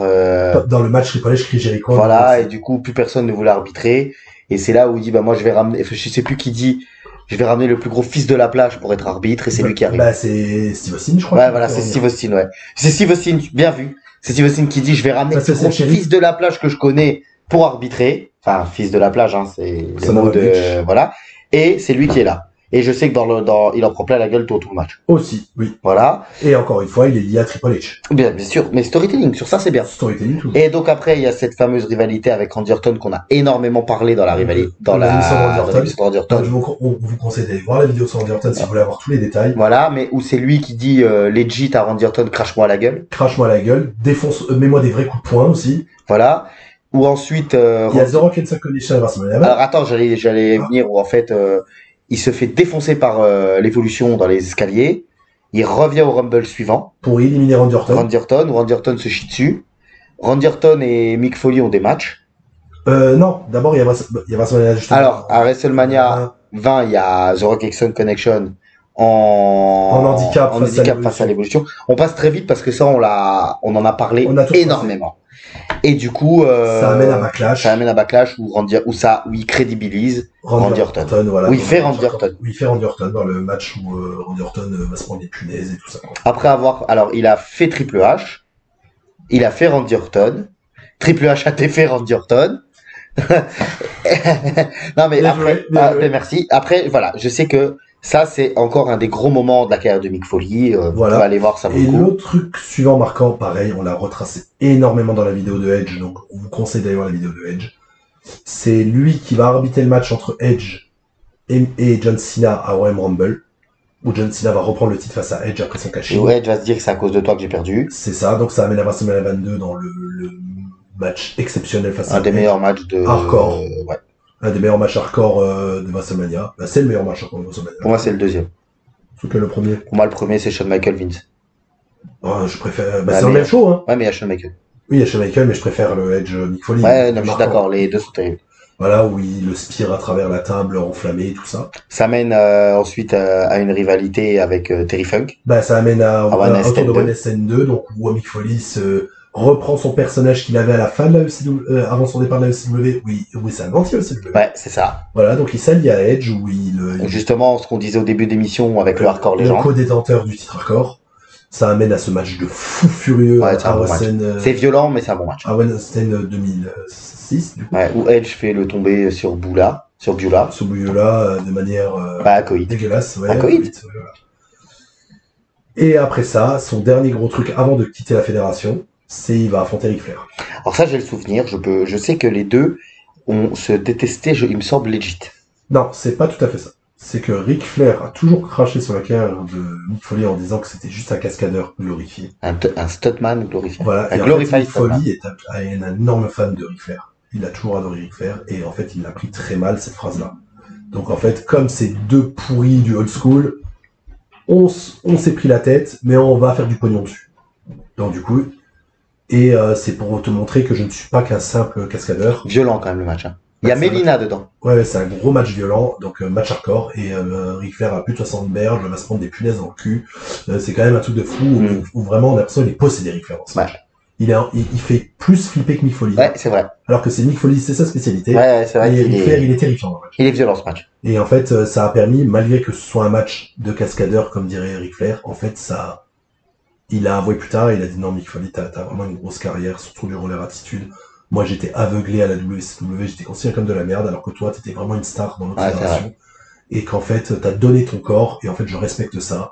Et d'avoir fait ce match-là avec toi, en fait, ça m'a rendu compte que faut pas être qu'un simple cascadeur pour accepter de prendre ça. Ouais, c'est vrai. Donc c'est cool, ça a très bien fini ce match-là. Ça a très bien fini on va dire leur dispute, quoi. Ouais. Donc c'est cool.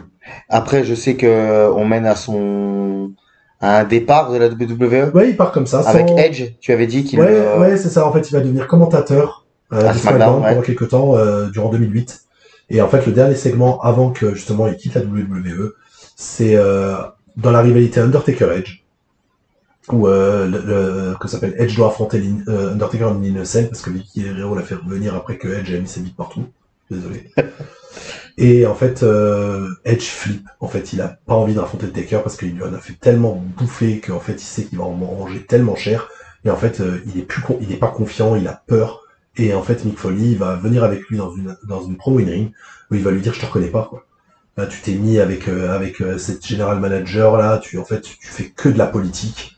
Tu t'es pas le Edge que j'ai connu, vraiment, qui était vraiment opportuniste, mais de manière, qui savait servir de son catch et de son hardcore, qui était d'une violence. Là, en fait, t'es juste devenu une merde, en fait, et que tu veux juste te cacher derrière l'autorité, et tu ne veux plus montrer ce que tu es réellement. Et je trouve ça, réveille-toi. Et en fait, Edge prend le micro, il fait, t'as raison, je vais me réveiller. Et Edge le dégomme. Ouais. Voilà, donc, et c'est son départ à voilà, c'est ça. Et je me souviens que c'est vraiment un gros segment, parce qu'on a SmackDown, donc du coup, il tabasse Mick Foley, il le met sur une table, il sort une échelle, il monte sur l'échelle, et il fait une descente de la chaise. Ah ouais. Ah oui, il prend une chaise sur l'échelle, et ensuite descend pour éclater Mick Foley, quoi. Et derrière Mick Foley, on le voit plus. Donc il quitte la compagnie, il va avoir une période à la TNA. Donc on va faire assez vite, hein, parce que c'est vraiment sa période TNA. On va dire, il est arrivé, il était face à Abyss, qui est un peu sympa. Ah, parce qu'Abyss Mankind, mais est-ce que Abyss... Bah, c'est la fusion de Kane et Mankind. Oui, donc il y a quand même... Bah, j'allais te demander, est-ce qu'Abyss est inspiré de Mankind? Oui, alors. Oui, inspiré de Mankind et de Kane. Et aujourd'hui, il me semble que Abyss, il est un road agent à la ouais, WWE. C'est Jesse Parker. Ouais, je sais plus, mais... Jeff Spark. Ouais. Jeff Spark. Je sais plus exactement son nom. Et oui, il est road agent à la WWE. Ouais, c'est un gros esprit du catch aussi. Il a vraiment sa carrière TNA est vraiment sympa. Il s'est inspiré vraiment du bon une des grosses stars de la TNA. Oui, bien sûr, parce que même si c'est totalement inspiré de Kane et de Mankind, il avait plusieurs couches. Il a fait développer son personnage plusieurs fois, où justement il a apparaissé sous son vrai nom. C'est vraiment un bon personnage, Abyss. Franchement, c'est un des très bons trucs de la TNA. Okay. Donc il a une rivalité sympa face à Mick Foley. Il retrouve Rousseau en plus à ce moment-là, parce que c'est Rousseau qui book en Mick Foley là. Et il va même lui donner le titre. Et en fait, c'est le seul truc marquant, c'est qu'il va réussir à devenir champion de la TNA. Puis je crois, il a pas bossé backstage pour la TNA ou des trucs comme ça. Bien sûr, ouais, c'est ça. Il a servi un peu aussi de road agent, tout ça. Ça va lui permettre de raffronter aussi un ancien adversaire, Sting. Ils s'étaient pas rencontrés depuis la WCW, hein. Donc, presque 20 ans. Ouais, voilà, donc ils ont pu un peu s'affronter et tout, c'était assez sympa. Mais il a servi aussi à monter les jeunes. En fait, quand on lui a donné le titre, il était content, mais c'était pas très important, quoi. Ouais. Après ça, il va avoir quelques apparitions aussi sporadiques dans les Rumble à la WWE. Il va venir au Rumble 2014, je crois que c'est une de son dernière apparition dans la Rumble. Et il va devenir General Manager à Raw durant la période 2016. Donc c'est lui qui c'est lui qui va intégrer le titre universel. Et en fait, il est aux côtés de Stephanie McMahon. En fait, ils sont double dirigeants, en fait. Stephanie McMahon est la présidente de Raw et lui, il est General Manager. Ok. C'est lui qui va faire la traduction de cette merde de 24/7 aussi, parce que il se dit, moi j'ai été champion, le premier champion hardcore, on avait une règle où on pouvait gagner le titre un peu n'importe où. Donc voici le titre 24/7. Bah il est à vous. Il le jette dans le ring, il se casse. Ouais. Et après, t'avais tous les jobbers qui se tapaient dessus, quoi. Et on va parler de son tout dernier match, à l'heure actuelle. Il a catché à la fédération des frères Hardys à la Omega. Ah, tu vois, je croyais que c'était... D'accord. J'ai plus son adversaire parce que c'est pas quelqu'un de très connu. Il me semble que c'est un catcheur italien. Et c'est son dernier match officiel, c'est à ce moment-là. Mais pour une carrière de fou comme lui, c'est quand même dingue qu'il n'ait pas eu un vrai match de retraite respecté, quoi. Parce que normalement, ça aurait dû être face à Triple H à Noël 2000. Mais comme il est revenu plein de fois après, il a refait plein de matchs après. Bah, il a refait des matchs. Il a refait des matchs, il a apparu plein de fois à la télé, il était quand même récurrent. C'est dommage qu'il n'ait pas eu un match officiel marquant, en fait. Après, je sais que à l'époque de FHCA, donc quand ils faisaient vraiment leur podcast, ils avaient dit qu'il était très très mal en point. Oui. Et on doit être 2014, 2015, 2016, 2017. Ah bah quand il est general manager, ouais, il est pas... Donc, comme t'as dit, on a l'impression qu'il fait 10 ans de plus. Il pouvait plus catcher. Ouais. Je pense que lui, de toute façon, il a tout donné pour le match face à Triple H, le match face à Randy Orton, le match face à Ric Flair. Et je pense qu'après, physiquement, il pouvait plus. Et puis, il faut se rendre compte qu'aussi... Déjà même à la TNA, c'est quand même surprenant qu'il ait eu un vrai run, en fait. C'est pas marquant, mais c'est quand même bizarre qu'il ait continué à catcher quand même. Ouais, je suis d'accord. C'est ça, en fait. C'est très, très souvent la TNA, quand ils ont rappelé dans sa catcheuse, alors que les mecs étaient censés vraiment s'arrêter, en fait, ils ont catché. Bah, après, l'argent, peut-être aussi. Il n'y avait pas encore eu sa télé-réalité. La télé-réalité, je crois que c'est quand il revient à la WWE, je crois. Ouais, donc on est dans les 2014, 2015, 2016. Voilà, c'est ça. Mais à la TNA, c'est bizarre parce que il manquait pas d'argent. Non, mais peut-être il avait encore envie de donner. Peut-être il avait envie d'être sympa avec Rousseau, comme t'as dit, qu'il s'entendait bien. Ouais, c'est ça. Donc je sais pas comment il était recruté là-haut, mais c'est peut-être Rousseau qui l'a fait. Je sais pas. Après, je me dis, tu vois, je suis content qu'on ait fait cette émission Parce que déjà, ça m'a permis d'apprendre plein de choses sur lui. On arrive tout doucement sur la fin, hein, t'es d'accord? Bah, c'est la fin, là. Mais par contre, ouais, je me dis en fait, ce qui lui manque pour avoir une encore plus grosse legacy, c'est qu'il arrête très tôt finalement. Il arrête, je pense que alors, il arrête à un âge où certains catcheurs arrivent à leur apogée. Oui, mais lui, par rapport Non, mais c'est normal. C'est normal. C'est pas une critique, c'est une constatation. C'est-à-dire que, en fait, c'est un petit peu comme on dit, je vais faire une analogie, c'est un peu comme certains groupes de rock qu'on dit qu'ils arrivent au moment où ils sont plus connus, c'est quand ils commencent à faire de la merde. Et lui, finalement, le moment où il aurait pu avoir la plus grosse période sur le ring, bah, c'est le moment où il a arrêté. Parce que physiquement, son corps tenait plus. Mais moi, je trouve que par rapport à ses legacy, c'est bien comme ça. Non, non, mais c'est bien. Parce que, du coup, comme je dis, c'est l'un des visages marquants de l'ère attitude. C'est vraiment De l'un toute façon. des gros stars de l'ère attitude. Et ce qu'il a fait après, ça a toujours servi à un catcheur à le monter. Les peu de retours qu'il a fait, Oui, ça a toujours servi. Et puis, de toute façon, il se serait fait chier à la PGRA. Bah, il y avait encore des catcheurs corps au début de la PGRA, regarde en 2006, One Night Stand et tout ça. Ouais, c'est vrai. Voilà, c'est plus dans l'ère 2010 et tout ça où il aurait pas eu sa place. Il aurait pu sa place. Mais le début des années 2000, il avait largement sa place. Non, mais je pense que le mec, pris par ses problèmes de santé, la promesse faite à sa femme, l'argent qui se faisait avec les livres, voilà, si aujourd'hui il est encore en vie, c'est grâce à ça, parce que peut-être que s'il avait continué encore 4-5 ans, aujourd'hui il serait plus là. Déjà, et comme tu dis aussi, le fait qu'il venait de manière sporadique faire des matchs pour monter des jeunes et tout ça, ça ne ternit pas sa legacy comme d'autres catcheurs qui sont venus après pour prendre des spots, rester trop longtemps, et qu'en fait on disait il faisait de la merde. Mick Foley, on n'a jamais dit c'est un vieux qui prend la place de quelqu'un. Non, parce que lui il venait pour monter les jeunes. Voilà, peut-être un peu à la TNA. Mais la TNA, on connaît pas. Voilà, mais à la WWE, il a vraiment, quand il venait, il a toujours été pertinent. C'est quoi sa place dans l'histoire du catch à Mick Foley? Bah déjà, on le retiendra toujours avec son surnom qu'il a avec Terry Funk. Bon, d'accord, légende. Ça, c'est indéniable. C'est un des visages du hardcore. C'est quelqu'un, et moi vraiment, comme je dis, c'est l'un des mecs du Mont Rochemort de l'ère attitude. C'est pour moi l'une des plus, il est top 4 des plus grandes stars des années 90. Ouais, fin des années 90. Fin Stone des- Cold, The Rock, Triple H, et lui. non, Undertaker, Et lui. Ah ouais, Triple H, pour moi, il est en dessous. Triple H, tu le mets. Triple H, c'est après son apogée. Pour moi, ouais, c'est ça. Ouais, Pour moi, c'est il est après. cinquième, si tu veux. Triple H, il serait. Je dis bien mon Rochemort WWF et Attitude. Je ne parle pas de WCW. Non, donc, oui. Mais il est dans le top 10 des plus grosses stars des deux fédérations confondues. De cette époque-là. De cette époque-là. Ouais, je suis d'accord. Donc c'est quand même marquant. Et c'est un mec aussi, comme tu dis, la bonhomie. Il a l'air tellement gentil. C'est quelqu'un, je pense qu'à écouter, ça doit être une bible. Ah, Il est très érudit. C'est vraiment, moi, quelqu'un que j'adore, Mick Foley. Bah, c'est pareil, je pense qu'on peut finir là-dessus. C'est ça. Et, dernier truc, Vas-y. c'est gimmick. Ah, créatif de fou. Ces gimmicks sont les trois sont ultra marquantes, quoi. Donc, il a laissé vraiment une place. Une trace, ouais, une grosse Oui, trace. c'est une vraie trace, on s'en souviendra toujours de Mick Foley. Et les gens ont toujours une pop nucléaire quand il arrivera. C'est ça. Même si aujourd'hui, je sais pas si on le reverra, mais il est au Hall of Fame. Oui. Normal en même Il temps. me semble que oui. Normal. Je mettrai pas main à couper, mais si c'est Je m'en normal. souviens pas, mais il me semble que oui. Et en tout cas, Messaya, je te remercie. Vraiment, parce que on a appris plein de choses. J'ai adoré faire cette émission. Je suis pressé parce que la prochaine fois, c'est The Heartbreak Kid. Alors là, je suis comme un fou. La première partie. Hein. Oui, et souvent tu dis, on va tu l'as pas mentionné une seule Si. fois. Si. Si Je l'ai mentionné. Vu qu'on a parlé du Finger Poke of Doom. Ah, bien vu, Et bien on vu. a dit Voilà. cette demeuré Du qui coup, était je pas peux- capable de courir assez vite. Du coup, je peux en parler. On sait ton amour de Goldberg, mais là, on va parler d'un de tes catcheurs préférés. Ah non, Goldberg, alors juste, et je terminerai là-dessus. Goldberg, c'est ce qu'il a dégagé, qui m'a toujours impressionné. Le fait que c'est un casseur de tête, que je l'ai pas connu. J'ai pas connu, moi, toutes ces histoires backstage, c'est un mauvais catcheur, ça machin, je m'en foutais. Moi, le mec qui venait casser une tête, je trouvais ça fascinant. On l'a déjà dit. Shawn Michaels, c'est Shawn Michaels. Voilà, donc c'est ton catcheur préféré. C'est mon catcheur, voilà, Shawn Michaels. Et- Quand je serai grand, je voudrais ressembler à Shawn Michaels. Voilà. Et moi, je l'ai déjà dit, Shawn Michaels est un de mes catcheurs préférés. Ah, aussi. Shawn Michaels, On va se prendre un plaisir. Ah oui, Shawn Surtout, Michaels, c'est...